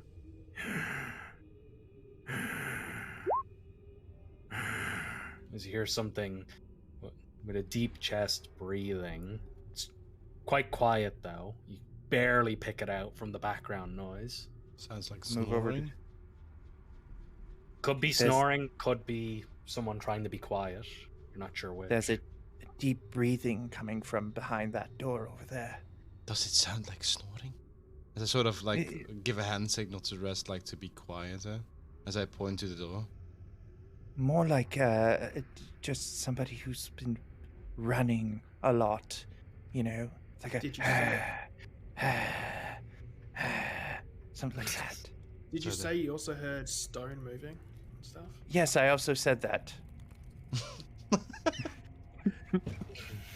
Well, we haven't been very quiet when we got here, so I'm wondering if they barricaded themselves behind something and they're waiting to attack us as soon as we step through that door. Or maybe they're like locked in there. It's quite possible. We could take a look at the other door. It could be innocent. I'll go pop my ear to the Hold on, the other door. I'll stay close to this one, but very inconspicuous like. You're clearly a bit deaf, Rusty. Maybe I should listen. What? See? Well, we can both. Oh, but both listen. I'll poke my head through Rusty's legs, trying to get my big goblin ear to the door. I'll reattach the shield to my shield end. Yeah. As you pause and listen, Rusty, you hear on the other side, you both hear, a language that is not Trog. As you pause, you hear fire tone. As you hear, I do have comprehend languages up at this point. yeah, you hear. That's a funny looking thing. I'll show the boss. Keep on seeing what it does. I don't want to touch it, you filthy, stinking bastards. What are they saying, I Rusty? relay that to the group. Quietly. As I step Someone with a back into the very deep center. voice, from the sounds of it. Pinky, open up that bag real quick. Wait for me. I I bow think out it of was. there. I think it was Fire Tongue that was speaking. Pulls out the bow. And then arrows. Hey, so Look, yeah, that fellas, sounds a lot like Fire Tongue. Yeah. when I was outside, I think I might have seen another way in, like just on the west side of these stairs. They look like there might have been another way round. Right near that rubble. Yeah, down this way. And I'll kind of point down, sort of down here somewhere, like this way. As you come out, yeah, you see a collapsed area, but a small gap through the rocks. Here, this way, Rusty. As you I'm proceed trying to move forward, quietly. Line up over ourselves here. as you proceed forward up to the rocks, Skud, you hear the voices again. Okay, I'll say, Pinky, looks like it goes to the same place that Rusty heard voices. So we ambush them, yes? But is this the way to ambush them? I like to hit them from both sides. Yes, I'll go to the other side. Hey, And Rusty, I'll it looks move like to they're the door. scheming something. They're just whispering to each other. I'll stand ready at the door until I hear a signal of some kind. I'll point towards the general direction of the door as cast message to Milo. I'll tell you once we burst through. Okay, great. Thank you. Alright. I trust Rusty not to fuck up that side. I'll help you guys on this side. Before we do this, it's a quick question.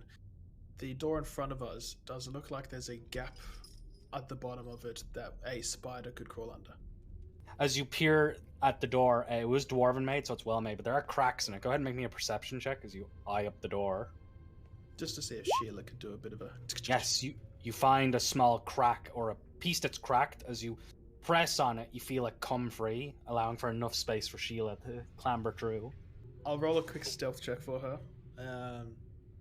I don't know if I have a page or anything, but I know she has a +4, so I'll just do that real quick. It's a big old 8. Yeah, it scrabbles through as it makes its way in. It kind of like clacks over some rocks as you see you see this huge, which almost looks like a dragonborn for a second, but you notice the difference. It is a draconian. Oh, snap. You see it peer down at the spider as it just like sighs as it goes, You freaks, there is food, there is reward for finding the shield. As soon as I see that... one of them begin to stalk forward, licking its lips as it like Yeah, comes I'm gonna into have the it room. just crawl out through these... Roll initiative to see if it can beat it Oh, outside. snap! Natural 20. Natural 20. Right, yeah, 22. Nice, well done. Yeah, you can also click shift, double left click. Yeah, so That opened up Rusty. Why are we going Let's to go. fight while we're not rested? we're not. I'm just seeing if he catches the spider. Yeah, it just scrabbles away. Too quick for him as it makes it outside before he can get it. You see him like look frustrated, and he says something garbled back to. It says, I got away.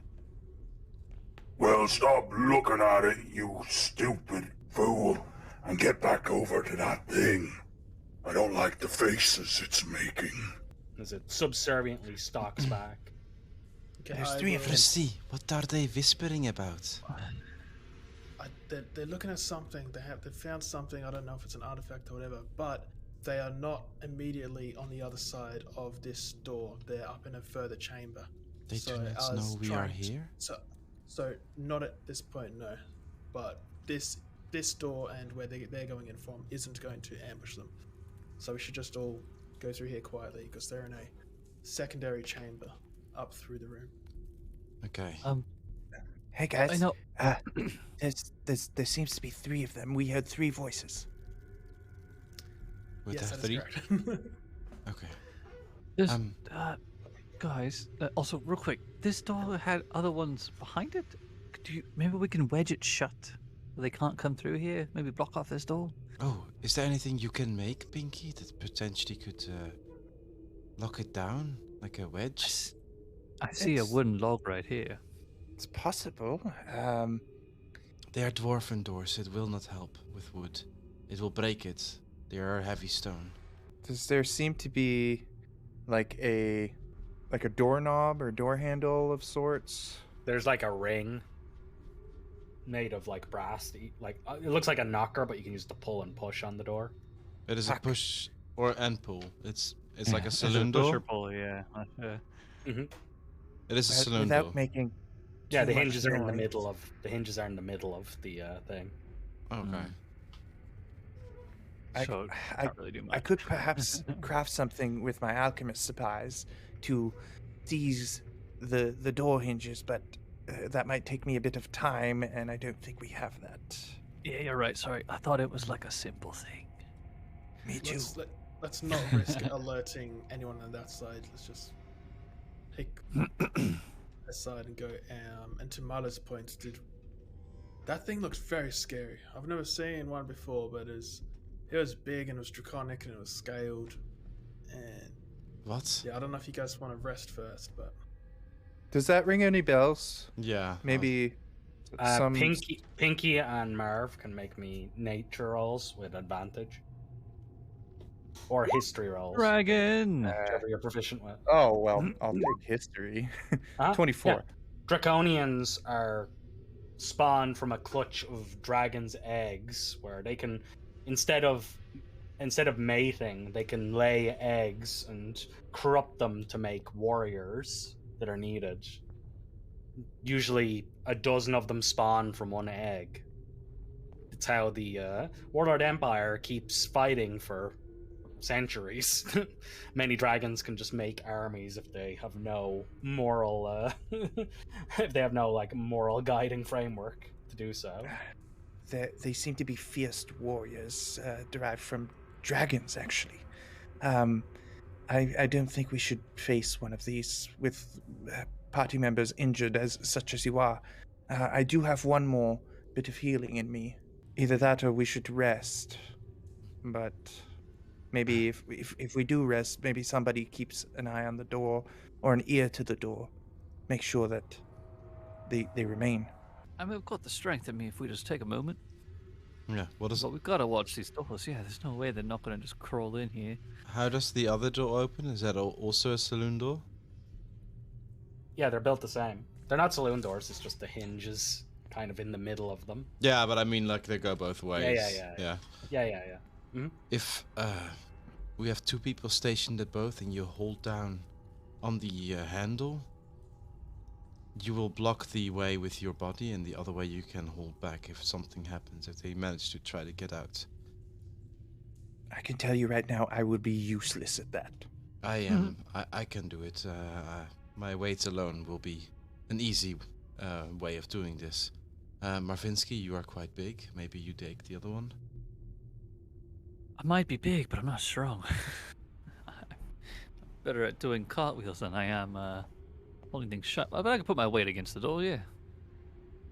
He just sit with his back to like the frame of the door. If you and tie his a rope, legs if you tie a straight to rope the other around one. you in the handle, they will have to either push or pull your entire weight with the door to get it open. Basically. You'll also be stuck to the door, and we'll have to use an action to untie yourself or cut it out. with No, I'm attacks. just gonna sit here waiting for a sound. If I happen to hear anything, I'll get up and move. Mhm. I mean, we could sit here. The two injured guys will block the doors. Yeah, let's give it a try. Best I think can happen is it get interrupted.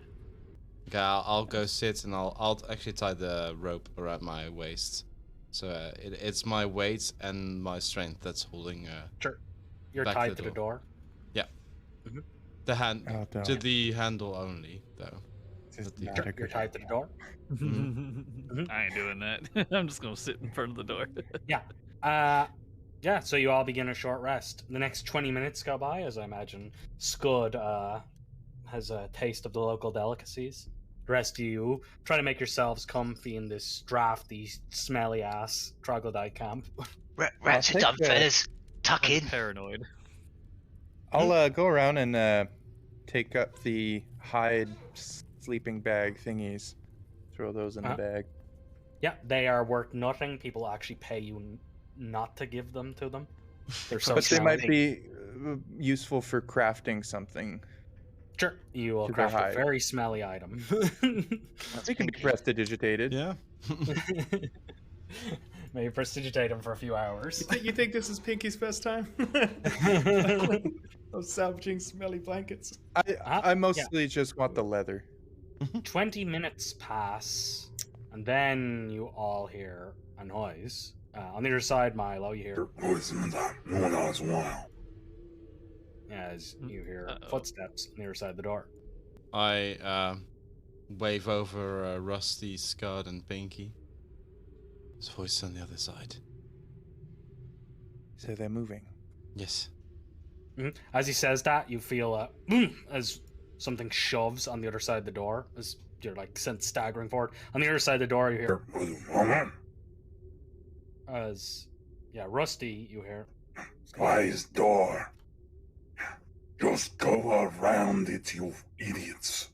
They must be blocking it, or some of their stupid flesh lizards are sleeping in front of it. Okay. As you hear scrabbling noises. I get everyone's attention and point towards the front stairs. I untie myself from the door. And I open the door. I'll as I scuttle. attempt to hide behind this. As you open the door. Oh, he opens it. Oh shit. As they scuttle to the other side, is what I meant. If I hear that.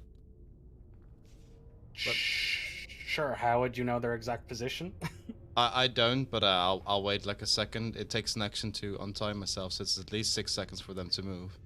As you open the door, go ahead and make me a sleight of hand roll, unless you're just opening it. As you try and swing 13. it open. Do I Yeah, still you have just swing less? it open quietly. No, less a minute. No. Oh, it's a minute? That- Oh, sorry. Yeah, you would need a 9th level spellcaster. No, that's still good. Yeah. Yeah, as you press the door open, you see the Draconian facing away from you, moving through the ruins. It has a big-looking shield on it that has a weird smiley face on it. Does it look familiar in any way? Nope. It's a really weird shield. Hmm. You see the expression change into a frown as it like looks at you. Oh, it's I like wide-eyed. I look at the rest. Like I snap Sheila out of existence to keep her safe for now. What do you guys do? You're caught in a weird spot as they're going around. Just when I see the commotion, I was gonna just try and hide in these rocks. That's all I was gonna Yeah. try to do. I like ask them to come over. Like the rest of the group? Yeah, I beckon. Okay. Are you talking or beckoning? This is important. Beckoning. Yeah. Okay, yeah. He beckons you forward. Make a stealth roll, Pinky, as you begin moving now, because the door's open. Yeah, that's fair. Stealth. Sorry, did you say the creature saw Milo or didn't see Milo? No, it's shield. He did. The shield saw him. Yeah, Right. as you walk across the way, you kick a rock, Pinky, as he turns around. Roll initiative. Here we go, fellas. What is your 18 dex for mod? Pinky.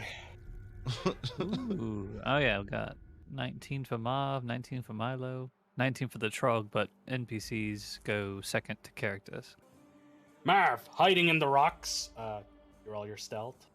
Sure. No, you didn't. I said sure, and I'll do it now. But Yeah, you're not sure. hidden It was at all. low. I can't see anyone anyway, so he's just gonna try and pull out his short. He had a short bow. He pulled it off the Pinky right before the rest, and just kind of trudge his way through the rocks, get a little closer, and just ready in action for a troglodyte / dragon you looking take thing. aim as you aim at the doorway with your bow. That is Marvinsky. As Marvinsky takes aim, Milo, you cringe as you see the rock kicked across the way. You hear and like the Draconian like leans back, looks at you, and goes, Humans! Hello. Where is he? around this way. Oh, I thought I saw him, but he's gone. You saw him for a second. That's As you lean further around the corner, you see him turn around in between the rocks. So I can make it there, potentially. How long does your reduced It's gone. gravity It's only a work? minute. It's gone, so you don't have more movement anyway. Uh, So you're back to 30 feet. yeah. I move And one. requires concentration. Yeah, I move 1 square, so I could potentially move this way. Yeah, you rush up over and cover. Yeah. Just running Yeah, in there by yourself. run up the other way. The troglodytes let out a roar as they look around as they go. As Rusty, you hear that. As this one runs up around this way. As it does, Marv, leaning around the corner, you take a shot. Yeah. I'm trying to get more camera, more of a camera angle. Uh-huh. But there's weird dynamic lighting going on over here. Right here. Yeah, I'm over here, but I'm just to show the people. Yeah. I'll fix that. I know what the problem is. I'll have to fix that in a little bit. No worries. Yeah, that is the troglodyte. As he runs up to here, you take a shot, Marv. As you shoot at him, he has half cover. Yeah, I wouldn't. I'm gonna abstain if I can until one's not in half cover. So I can hold off on doing things until need be. You can't. Once you say the trigger, you can't hold a held action. So to say. Oh, well, I mean, if I don't have a choice. Once you see an enemy, you said once you see an enemy, so it yeah, just when goes I off. see a troglodyte or dragon. All right, I mean, I guess so. You see one there. 23 to As hit. you launch an arrow, it leans back, Solid. staggering as it gasps in pain, taking 7. Got him in the shoulder. And then it dashes around the corner up the Skud. See, The now other I'm one sneak will attack. rush back the other way, chasing after Milo as it dashes up to there. That is the 2 troglodytes. Pinky, you hear scrabbling noises. A troglodyte with an arrow sticking from its arm rushes around the corner of the Skud as he looks startled. I'll move forward closer to maybe the door. So that's 5, 10. I still can't see anything. But I also saw that there was a big dragon fucker in that chamber, and I don't know if I want to mess with that. Milo kind of went right in. Just close the door. Yeah. But that was 5. So yeah, I think I might just move this way. 15.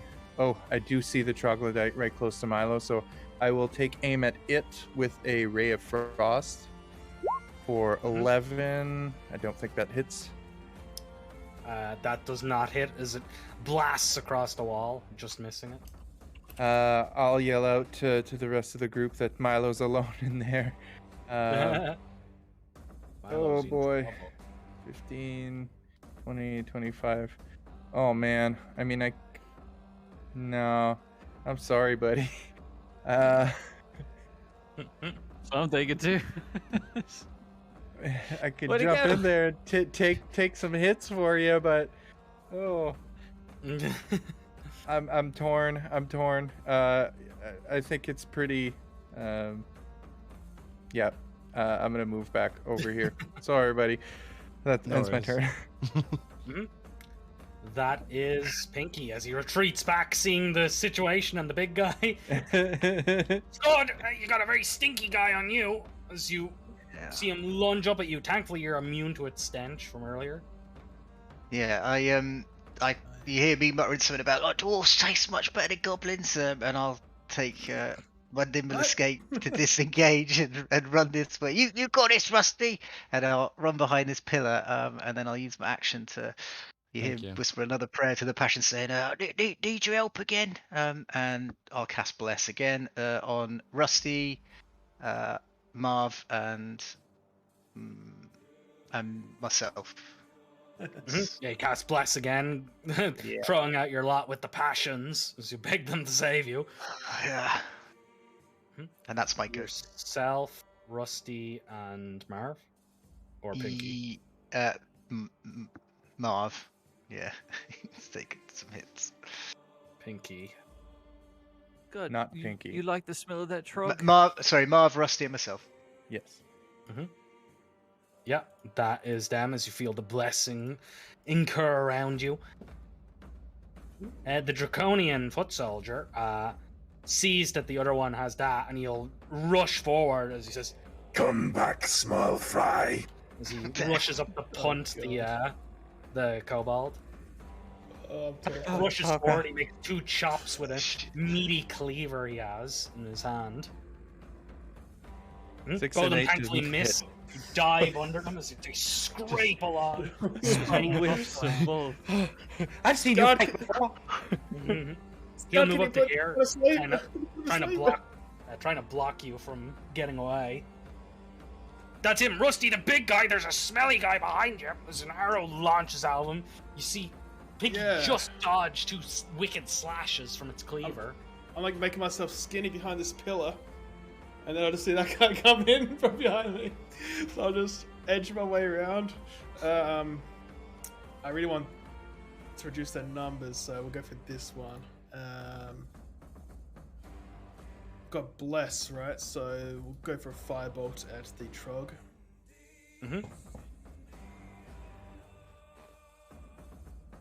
19 plus 4. That hits as So it 9 points of damage. cracks into the troglodyte as it stumbles back, burning. Thank God. That was 5, 10, 15, 20.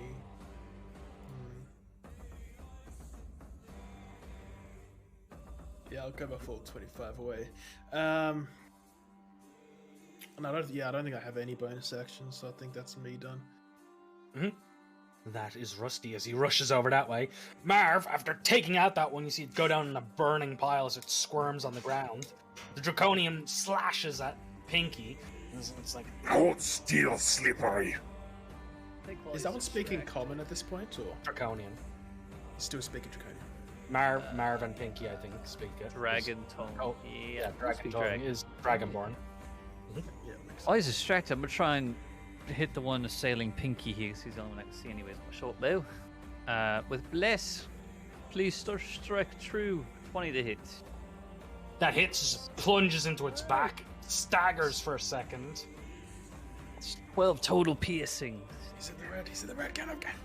And then I'm gonna slink away to. Oh, where can I sneak? I got 30 feet of movement. Go around the fireplace. Oh, I can't quite make it to that pillar, but I was gonna try and get behind the wall.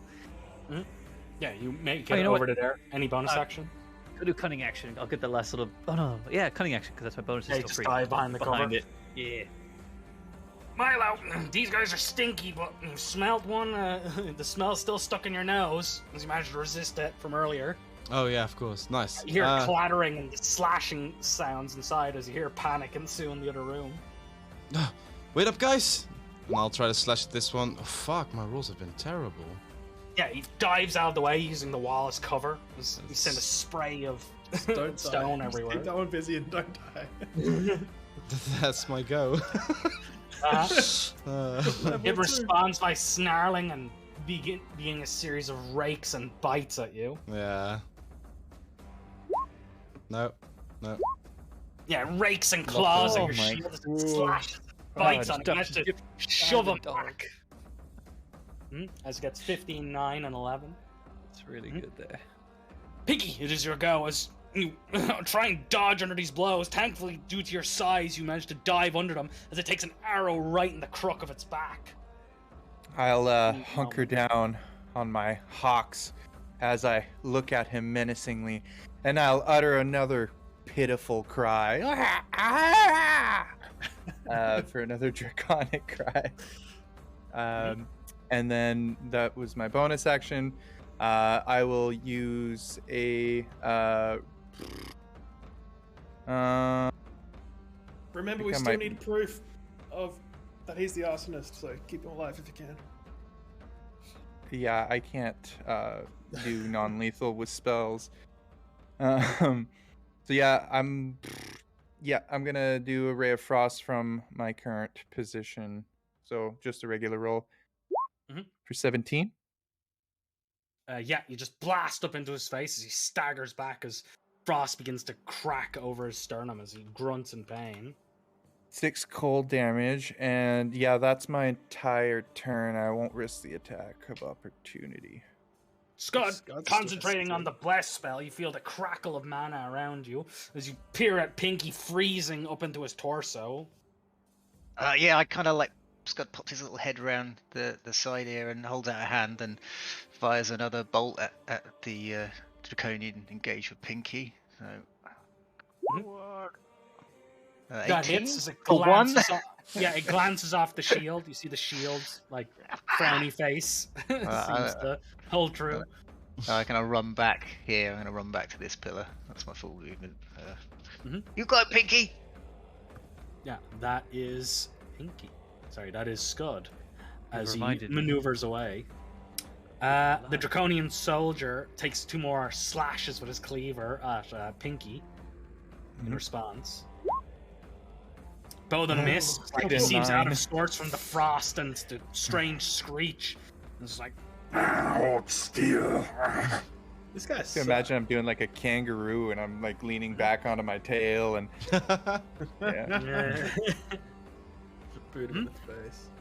that is Pink. Sorry, that is the draconian soldier. Rusty, looking over, he's having a hard time navigating with all the attacks incoming. They seem to be throwing him off. And he seems to be lurching about now like a drunk from all the attacks. Non-lethal knockout damage. It has to be a melee attack, right? Like, and Pretty with- much, unless and you with get 0 specific. elemental. Specific arrows can do it with ranged, or else So just a regular has to light be- crossbow. yeah. would- The only other spell is sleep, and there's a few others, but they're far and few between. Do you have any spell slots left, Skud? Yeah. Do you want to put this guy to sleep? Or do we just want to kill him? I want to kill him. Alright, well, you better hope there's still proof around here. And he'll take aim and he'll send a firebolt at him. Mhm. We bless. Ooh, Natural how'd you go? 20! Crit! Yes! Double. 3 of them. As Pinky does his like kangaroo lean back, he just sees this firebolt go straight over the top of him Oh, nice. and straight into the sternum of this this big guy, stumbling him back and starting to burn some cinders in his chest. 13 damage. Yeah. 13. 12. Well, that's still enough to kill 12. barely. Yeah. And I will then run up my 25 feet alongside Pinky. Just make sure the guy's dead. Everything's alright. As you look over, Pinky, spraying gas shoots out of the body like it's a compressed air canister as it starts to turn to stone. Can you make me a Constitution saving throw? Oh, 10. You fail as you see parts of Pinky begin to petrify and turn to stone. Okay, well in that If you case, fail as I again, run you over turn to and I stone see for an that, entire minute. I'm just gonna, like, free action, take my rod and start trying to, like, slap away the stone that's trying to get on him or something. I don't know, but yeah. Uh-huh. I'll Yeah, what do you move do? on What do next you time. do? As you look over, fight ain't over. Yeah, no, I've got no bonuses, so that's it. Marv, it is your go. As you look over, you hear a scrabbling and raking noise far off in the distance. You're guessing that's Milo, as he's dealing with the third one. There's my 30 feet, rushing around the corner, seeing Pinky starting to freeze over. But the other one's dead at least, so he's relieved at that. I have cunning action, continue to run by and kick the draconic guy in the face as he happens to swing by. Yeah, just And- the stone just crumbles even further. Oh, Milo, man, why'd you run in here? Takes his bow and he's got like 3 arrows left because he only grabbed a handful from Pinky and tries to plink one into the back of the Troglodyte. Do have less short bows. I thought they were going around. Oh, nice, it hits. That 21, hits as it 21. reels, Yeah. stumbling forward with an arrow in its Plus back. sneak attack, so it is another 12 points of damage to this Troglodyte. Yeah, it stumbles back as you shoot him right in the back. Oh man, I wish I could run away. I don't want it to hit me, but good luck, man. It's right here. Milo, Turn that gives your you a shot. How'd you I respond? hope as it turns around, I find an opening. 15 for. You do. How'd you destroy it? Yeah, as it turns around to face Yay. Marvinsky, I like stab it through the back of its head as it falls limp to the ground. Mhm. I rush forward. Guys, you- I Is feel everyone strange. alright? Make an Archon save as the stone keeps on crawling. Ooh. Yeah, it begins to recede though as his body resists the minor curse. As you Base, try to yeah. pass by me, Milo, he's gonna grab your shoulders. That was really freaking dangerous, We why'd you run in? We were all out here. They could have come to us. That would Where have the been a lot fuck did you safer. run off to? holding you by your shoulders. I just in thought the it was doorway. the right thing to do. I thought you were all going to follow me in, and we would heroically brave them. But I also thought they were going around. To be fair, as it sort of looked. Didn't anticipate them to be right behind the door. No. Also, didn't anticipate our sneakiest members to kick every fucking stone in this building. But thank you anyway. Listen, I was across the room, and I was barely able to get here in time to help you. I'm glad you're still in one piece. Yeah, you kicked those rocks real good. Some even hit my shield, I think. What's going on with this individual? It sort of pokes his sword in the I'm crouching down next to him. I'm gonna try and poke around and hopefully not catch any of what. Just try to get Pinky. Be careful. And try to see what this guy's got. It had a very strange shield on it. It was looking at me, winking at me. Because this sort of turned to stone, I wonder if we can just break the shield off his the shield doesn't... None of its equipment has turned to stone, just its biological body. Just after a minute, so I assume he's like slowly turning to stone from the point of like where he got lacerated the most. So we have like a couple moments where... it's like a jet of purple Quickly put him into an embarrassing pose before he freezes fully. One hand behind the head, the other one covering his crutch, and he's like... Maybe we should check if there's anything incriminating. I would like to investigate his body, because we're here for proof that these guys were the arsonists. Otherwise, they're just a random troglodyte. You find flint and tinder on him. He seems to have... he's wearing what looks like... he isn't really wearing armor, it's just a patchwork of leather. You wouldn't really call it armor. The markings on it are interesting. Make a history roll, anyone who's proficient, as you peer down at this strange amalgamation of patchwork. Would my comprehend languages help? No, you're just looking at signifiers in the uniform. 7. Rusty, you recognize it. This is probably a deserter from the Warlord Empire. It's quite common that they come through the mountains here. It's not too surprising. It seems like these Draconians maybe struck up a bargain or are leading the Troglodytes. Marv knows, but for like a Cliff Notes version, what's the Warlord Empire about? It is a fractured empire where 5 pretender dragons have been at war for over 500 years. It is absolute chaos in that country and constant warfare. It's just a never-ending battle between. Tired of what he had to deal with up there and decided to come down here and be like, "Oh, I'm just gonna lead a tribe of troglodytes." Do you share this information? Yeah, I'll say whatever I think. I will take that shield, and later on I'll detect magic and identify it. But yeah, we will take that shield. Milo shudders for a second as he kicks into the stone corpse. Yeah, deserted. As he spits on it, as he shakes his head for a second. Yeah. I mean, it is cowardly. Anything nice on him? Sudden realization. Pinky runs back to the other door and puts his ear against it again. We made a lot of noise. If there was something asleep in there, we're bound to have woken it. Go ahead and make me a perception check. Did his short sword seem interesting at all, or just a regular? You don't hear the breathing anymore. Maybe it's locked in there, Pinky. Whatever it is. Well, I don't hear it anymore. If anything, our fight should have agitated it. Well, it's not hurt us. Is it sundown? So it's a little bit darker now. Yes, as you look about, it is getting a bit later in the afternoon. You have maybe an hour of sunlight left. Well, what was in this chamber that you ran off to, Milo? Is there anything interesting to see up here? Did I spot anything strange? You didn't really have time to look around. I'll follow Rusty. Yeah, as you come up into the chamber, Rusty, you see a set of staircase going down.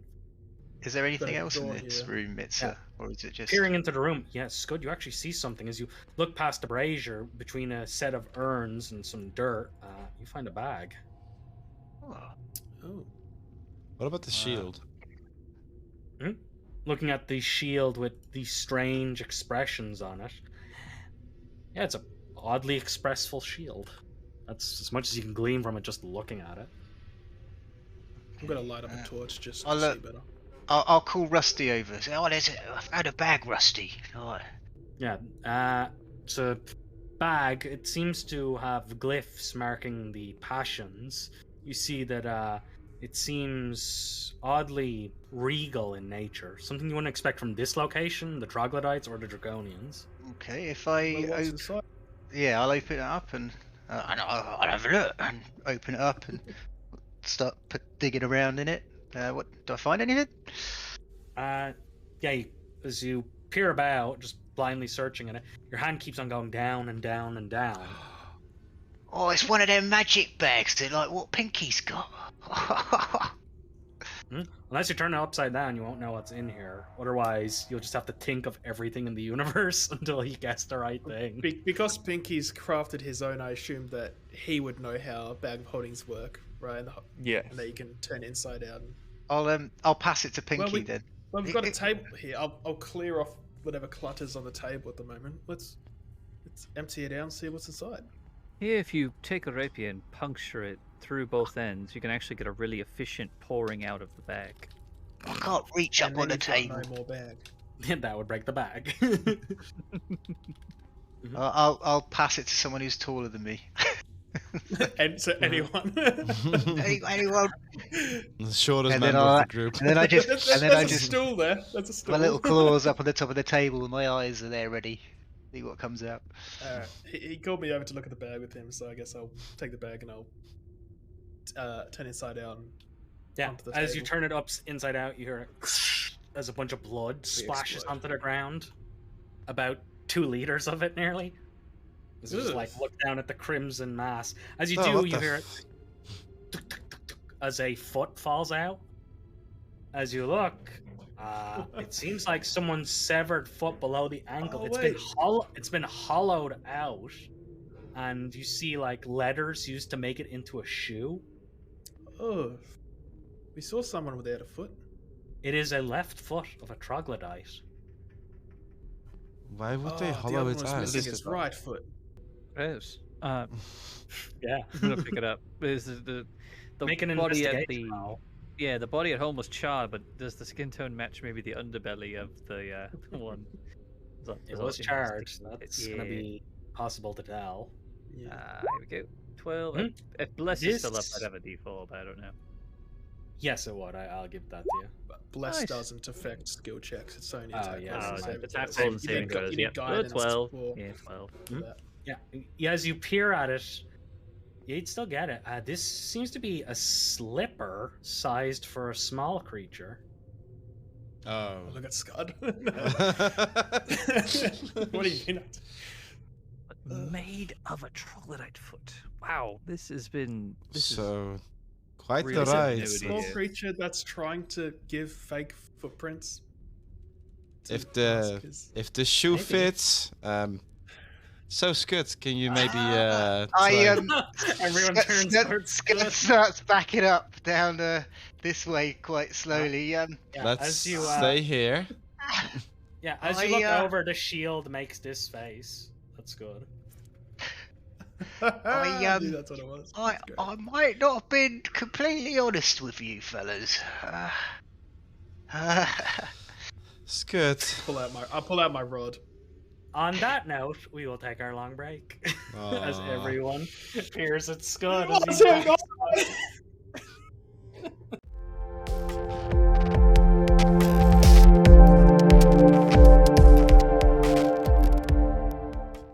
Shall Okay, we return? With that said, I think you all have cornered a little liar. Skud, I'm very Yeah, disappointed in you. I could explain. It wasn't my idea. This is probably going to be even harder to believe. I got a kind of guardian angel, and like,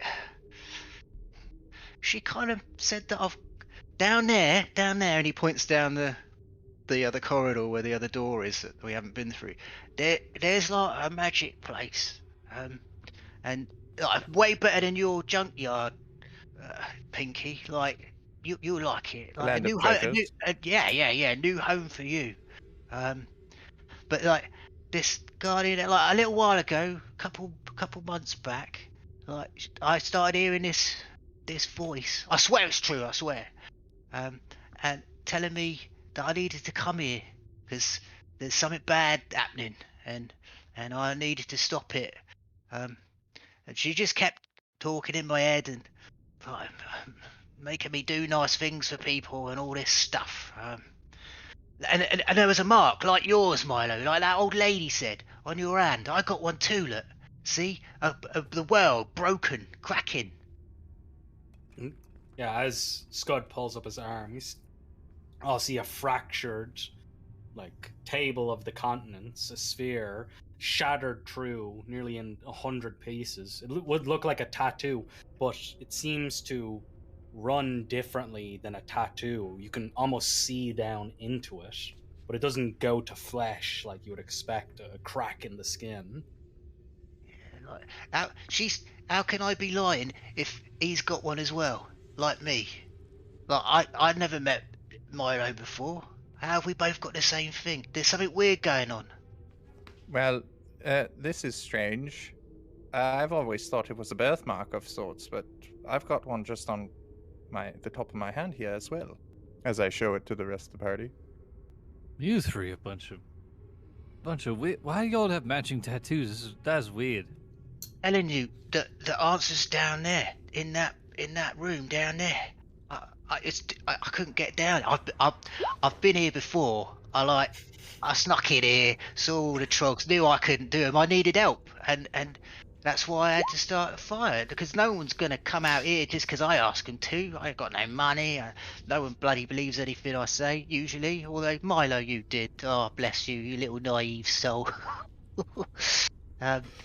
So I had to think of a way to get you guys to get people out here, and it worked. So Marvel, what gives away that you're completely lying about having the mark? Quickly puts his hands in his pockets, but like as he does so, you know, So no one can look. Pocket catches his sleeve, and you just see the glimpse of red. He's got like a similar, like the top crest of the moon showing on his wrist as well. Rusty's wristbands are purposely covering his tattoo, but he just crosses his arms as he just exactly in case exactly 2 months ago, Rusty, they appeared on you and your sister, and that's when she started. Mine appeared 3 days ago. Within the 2 my month sister period. 2 months ago, and then mine just appeared. Your this idea. doesn't explain how our shops got burnt down. You've been talking about why you got sent to this place to go see. Well, that's all Pinky's room. fault. It's all Pinky's fault.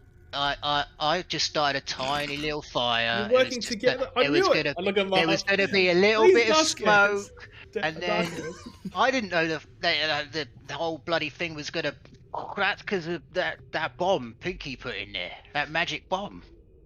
I look very serious as I slowly start walking towards Skud. But really nice new house for you down there, Pinky, that I found. All welcome, all for you. We just got to make sure it's clear. There's some weird spirit type things down there. You still haven't said why you lit fire to the house. As I look at Skud, I raise my hand and I try and strike him across the face. Just open hand slap. All right, I deserve that. I deserve that. I got one thing. I can prove it. I've got a guardian angel. God, this is good. Do you know how hard the rest of us Dark Airs have to work to clear our names all the time when we're falsely accused of doing things? And here I am vouching for you and making all of these efforts to prove your innocence, and then you just lie directly to everybody's faces and set us back years and years. You realize that the mayor now, knowing that, well, he's going to find out, of course, that you are actually the perpetrator, and now you're trying to spin it on me, the other Dark Air. I'm very disappointed. Well, only you guys know, so Cat's not really out of the bag quite yet, is it? I could prove it. I got it. This is gonna be a bit weird. All right, don't be startled.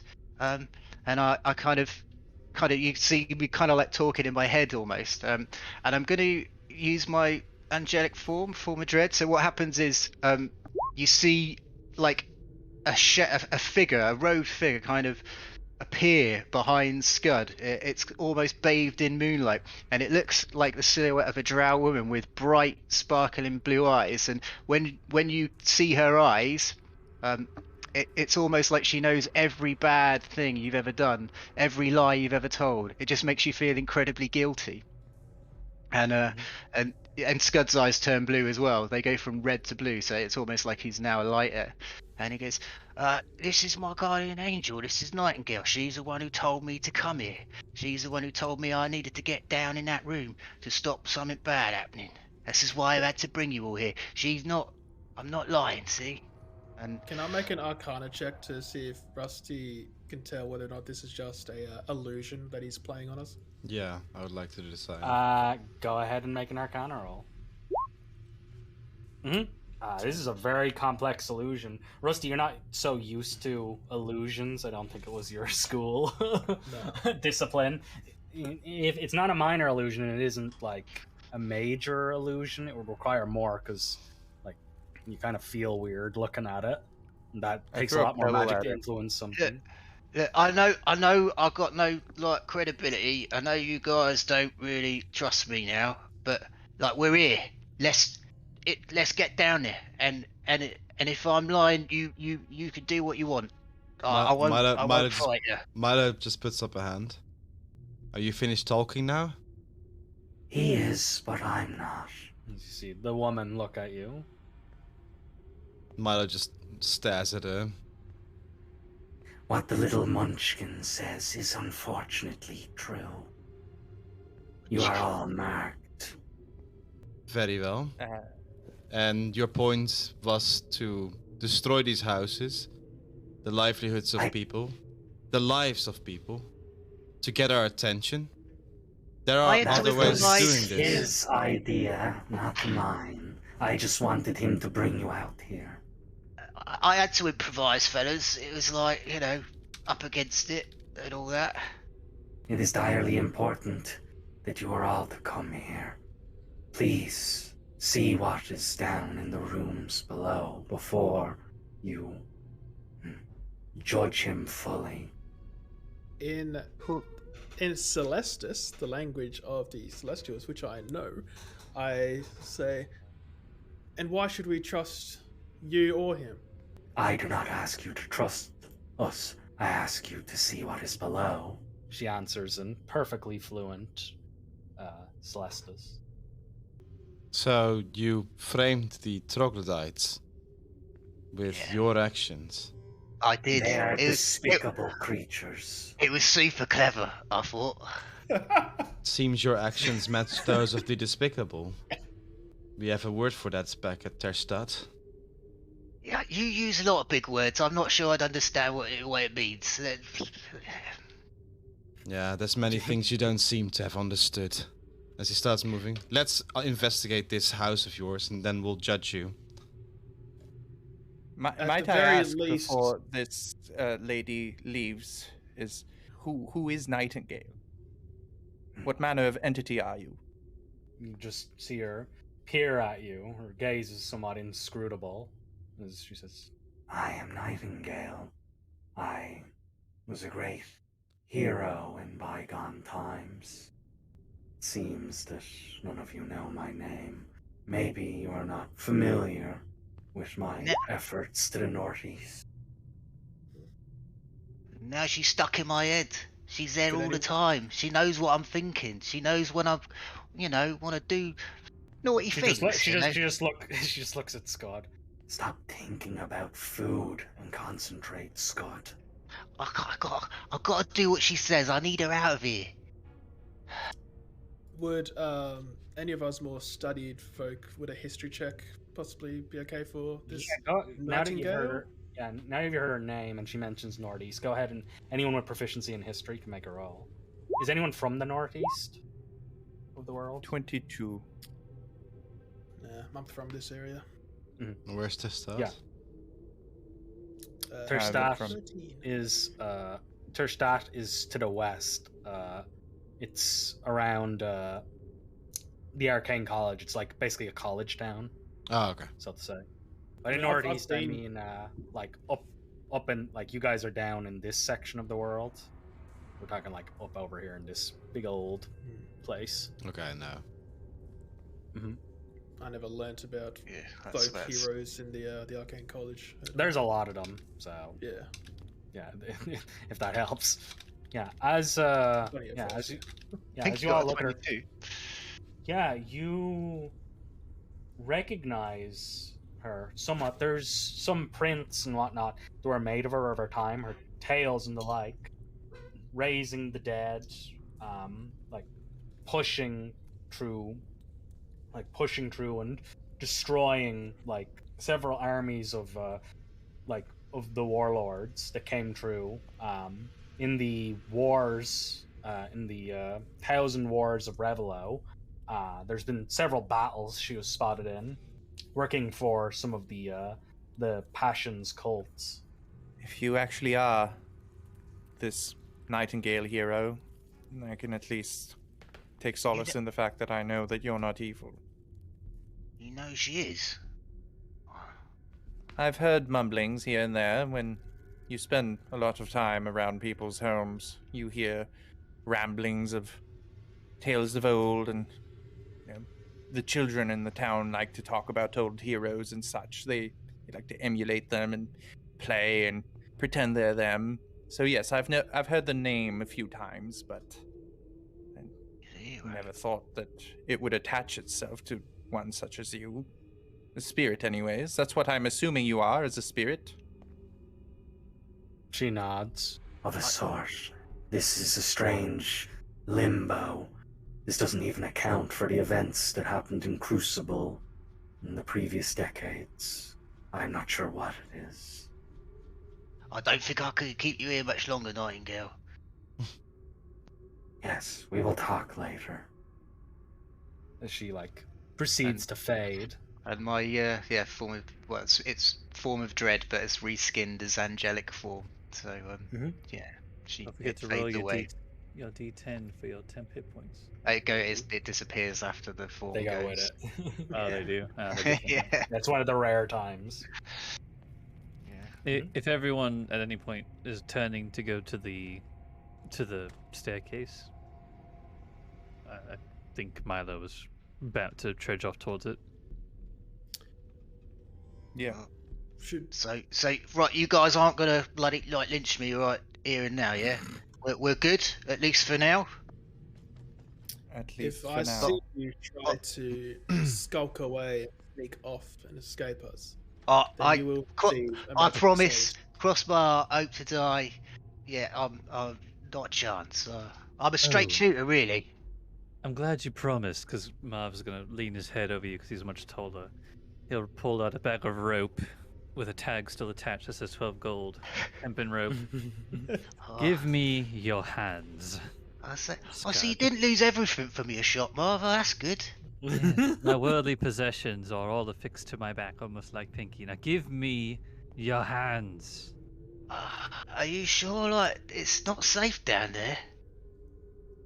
And I'll hold up my hands, despite what I say. 1 lash, 2 lash, 3 lash. I think he'd fit in this bag of his. Rope's fine. Yeah, we're all good. I would much rather have him be in my grip. Really tight. Not a chance of me getting out of this. Like holds it. Hey Pinky, should I put this bag in your bag? I think that would unfold or unravel the space-time continuum itself. You probably shouldn't do that. No. I'll just roll up and attach it to my hip for now. Discuss it later. For the time being, you would be my what is it? The buddy system. You will be my buddy. Oh, I quite like you, Marv. I'll be your buddy. Since we've been discussing this for about 10 minutes at this point anyway, should we just extend this into a short rest? Try to get That might be a bad I'm idea. chomping at the bit. And to I don't find know out what's down. I don't know downstairs, what's so- down those stairs, but it could be worse than that draconic creature we just killed. So, think Scum, so. how many others are here? Do you remember? Yeah. I don't know what. There's some like weird spirit things down there. I knew like they look crazy, mad, like they're in pain, but babbling to themselves. Okay, you don't need an entire paragraph, just the amounts, please. Don't want all your lies to trickle through again. I don't know how many. I didn't go down. Will they I've come got up the door if we open. rest here? To I be don't fair, know. You haven't seen any so far. To be fair, also Rusty, we were 20 minutes into our rest when we were rudely interrupted by Scud's friends over there, but I think we can maybe continue to rest. I don't want to go down in this state. I think we got out of that last fight quite unscathed by all the passions putting their, strength into us at once, because I don't think we even got hit. That's right. I cast a spell to help all of you. That was good. But I will be sitting next to you, to my buddy here, the whole remainder of the time as he looks into your eyes. I look up innocently at Marv and smile. I was gonna pull up a chair at the table. Bit of rat. And Oh, you're the rat, yeah. but let's attempt a short rest before we head down. Oh, you might have to untie me. It's in my bag. No, all right. Don't worry. Everyone marking our inspiration. This goes into a hero point. If you already have one. Ooh, I need to add that as a Write tracker. that now in, then. yeah. Max of 3, everyone. Hero Max of As your indignancy is very in character. With that said, yeah, you can all mark a short rest as you clamber down. You watchfully peer around you, looking from behind Marv out over the valley, and ahead, Rusty, back through the doors where the corpse is strewn over. As nothing, at least, seems to come to harm you guys. So everyone can expend hit dice. Milo gets back just about everything. Rusty an arcane recovery. And Pinky can just be sad as he gets back nothing. Get a pack slot. So I get one first level back at this point, yes? If I'm reading that correctly. Yes. Never wizarded before. Yeah, it's rounded up. So when you get to Yes. third level, it'll be second level spell slot. Or 2 levels worth of slots, yeah. Yeah, rounds up that, which is nice. Cool. I will So Marv, do you want to know how I did it? Yeah, that I needs love to how be he's what we like- talk about in this. I love how time. he's like He he's seems to be proud of his rattling. work so much as well. Like he's like can't wait to talk about it. Oh, it's Spill your so guts. Literally, please, literally. No, go ahead. Literally die, please. I'll spend the remainder of the short rest explaining how it was all done. All right, fair enough. But yeah, so like yeah, I jumped them 3 trogs down in the ravine. Got them good, like Nightingale scared the shit out of them, because she does that. She makes people feel real bad and guilty, like all the bad things they ever done. And while they was running, I shot him in the back. I took that third one, the big one, dragged him away a little bit, chopped his foot off, put him in Nightingale's bag of holding, dragged him to your shop, yeah, and left all the little tracks with my goblin foot and the thing. That's why you've got a peg leg. See, that's me on my walking stick. I pretended it was a crutch, like. But fooled all of you, didn't it? God, you idiot. And then I set the fire and went into the alleyway, and then that's when I saw Milo, and boom! I didn't know that was going to happen. I really didn't, Marv. I'm sorry. Yeah, that was Pinky's fault. Sorry.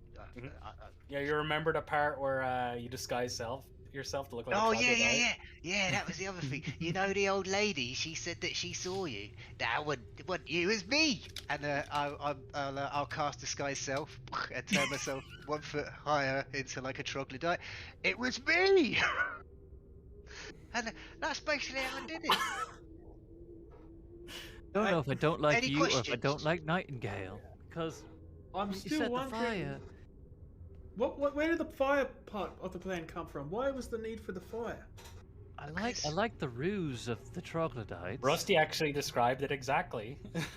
He lit a candle and just let it burn down into oil. Yeah, I mean, yeah. What Milo was Alright. saying yesterday about how the fire not being possible made no sense. I was like, well, I don't know, but what was the point of the fire?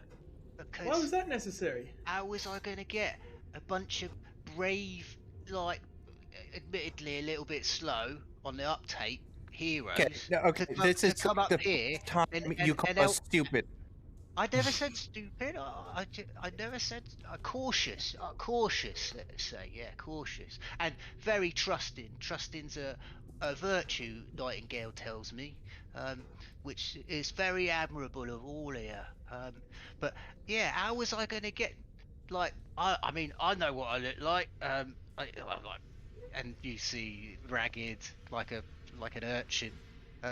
No one was going to come up here and help me clear this out. Oh yeah, there's like a magic like hideout place there. Come help me clear. Yeah, right. So just seemed like I said, I've got to get people up here, and you're up here. Job Yeah, done. you just hear in your head, Rusty. Sorry, Skud. You should really stop while you're ahead. There's going to be another murder in this room in a few minutes, Scud. Okay. Sorry, she was Just like everyone squinting at she was just talking to me. The I am very sorry. The hastiness is what's got me believing it. Of everything else you said, if it was to form a party, that is definitely the quickest way to get a bunch of people together for something. She told me there was heroes in this town. It's one of the reasons I had to come here. I And mean, here you are. I think the thing is, I believe everything he's fucking said, but it's just the stupidest fucking plan I've ever heard of. It's not only stupid, it is completely immoral. There are 100,000 ways of doing this that's way easier without actually killing people or threatening to do so. I'd never killed no one, just a few trogs. No one died. This bag of yours. People could have that's your died. payment for this. Your payment for my shop. that was the Scud. No, I don't kill no one, just these trogs, and they're stinky and horrible, so... It is as Okay, Pinky Jack. said, there's so much hardship that Dark-Ass go through for no reason, and you have set them back decades. Well, I hope that That's voice only- inside that's of your o- head can no, shame no, you no. enough. that's only if you go into town and tell everyone that I lied. If you tell them that, yeah, there was some draconian thingies up here, they were obviously planning something, started a fire, no one's the wiser, are they? We're all Scott, the good. only reason you're still Right, here okay. and not in town on the gallows is because you have a fact that's more interesting than your life right now, and that is the tattoo. Okay. Yeah, I think at some point we're I going think to I'll have shut to now. talk about that. Yeah. Right. As you all end your short rest before you murder Scud right here. That's we a see justice the party system. prepare themselves to head on to what Scud has to show on the bridge. Let him go first. He's got like a 10-foot lead on the rope. Well, we still haven't searched this little room here first of all. So what's this room? Yeah. As you peer into the room, you see the broken form of a skeleton lying on the ground. Its bones have been gnawed, and like parts of it have been carved up. Troglodytes weren't only eating rats by the looks of it. Rusty's body's maybe a few years old. Is this your handiwork, Scott? No, this was here when I come before. I think it's been here a while. If that is your real name. It is. It's got Booyog. I was telling the truth about that. This just looks like a trash room where some things were dumped. I light Yeah, the torch. whatever was in here, it's just rubble and more urns of, like, these appear to all be dwarven urns. It doesn't look like the troglodytes got to ruining them in this room yet. Can I light There's the a door torch? there, Milo. I don't know if you want to check that door. I would, yes. As you peer There's down also the a set of staircase, stairs. yeah, Pinky, you see a carved out set of staircase. You make me an Arcana roll. Something's very strange about the staircase. It's like marble white in comparison to like the 9. brownish decay. Yeah, it was made differently. Rusty, as you peer at it, can you make me a history check with advantage for stone cunning? Oh, me. I wasn't there yet, but okay, I can do that. What role did you say? Did you say history? History with expertise, so double your proficiency. 12. Mhm. Double 12s. Double your proficiency, so another 5 for. Sorry, another 2, I believe. So 14. 14. Oh, expertise. Peering at it. This was hewn by magic. You're not able to figure out what caused it, but like someone hewed these steps into the floor and transmuted them into marble. I think this wasn't done with any manual hand tools. This was very new too. It's probably less than 10 years old, unless wards have been put on it to stop it from aging. Really quick before we continue, could I have identified that smiley face shield during the short rest as well? Yeah, go ahead. Yeah, you cast Identify. Do you have the pearl? Oh shit, that costs a pearl, doesn't it? Never mind. Yeah. Well, you don't consume the pearl. Never mind. Yeah, no, that's. I shouldn't bother having that. Yeah. Does anyone try and play with the shield for the hour to figure out what it does? Yeah, Milo and Pinky can both use shields pretty well. Pinky would probably be more interested in this than I would at this point. I'm too. Yeah. He's too pissed off. Yeah. Well, disappointed. Very disappointed, not pissed off necessarily. Yeah, he's in dad mode. Yeah. I'm not angry, I'm disappointed. I trusted you. So you mess around with it, Pinky? Yeah. It is a shield of expression. You see it take on your face as it morphs to look in your likeness, as you see a little kobold face, probably a frowny face, judging by your humor right now, on the shield. Well, interesting. This is mildly disappointing. It's a neat curiosity. You might get maybe 100 gold at most out of it. A bit extra than normal.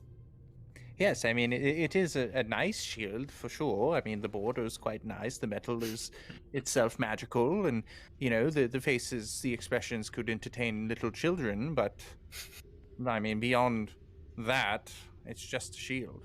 Yeah, as you're doing that, Milo's like drawing the sign with the swords. It's used to intimidate the other one in close combat.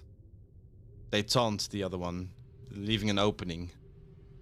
As he sort of shakes head. Yeah, probably something like that. You know. Well, I'll take your word for it. You can have it.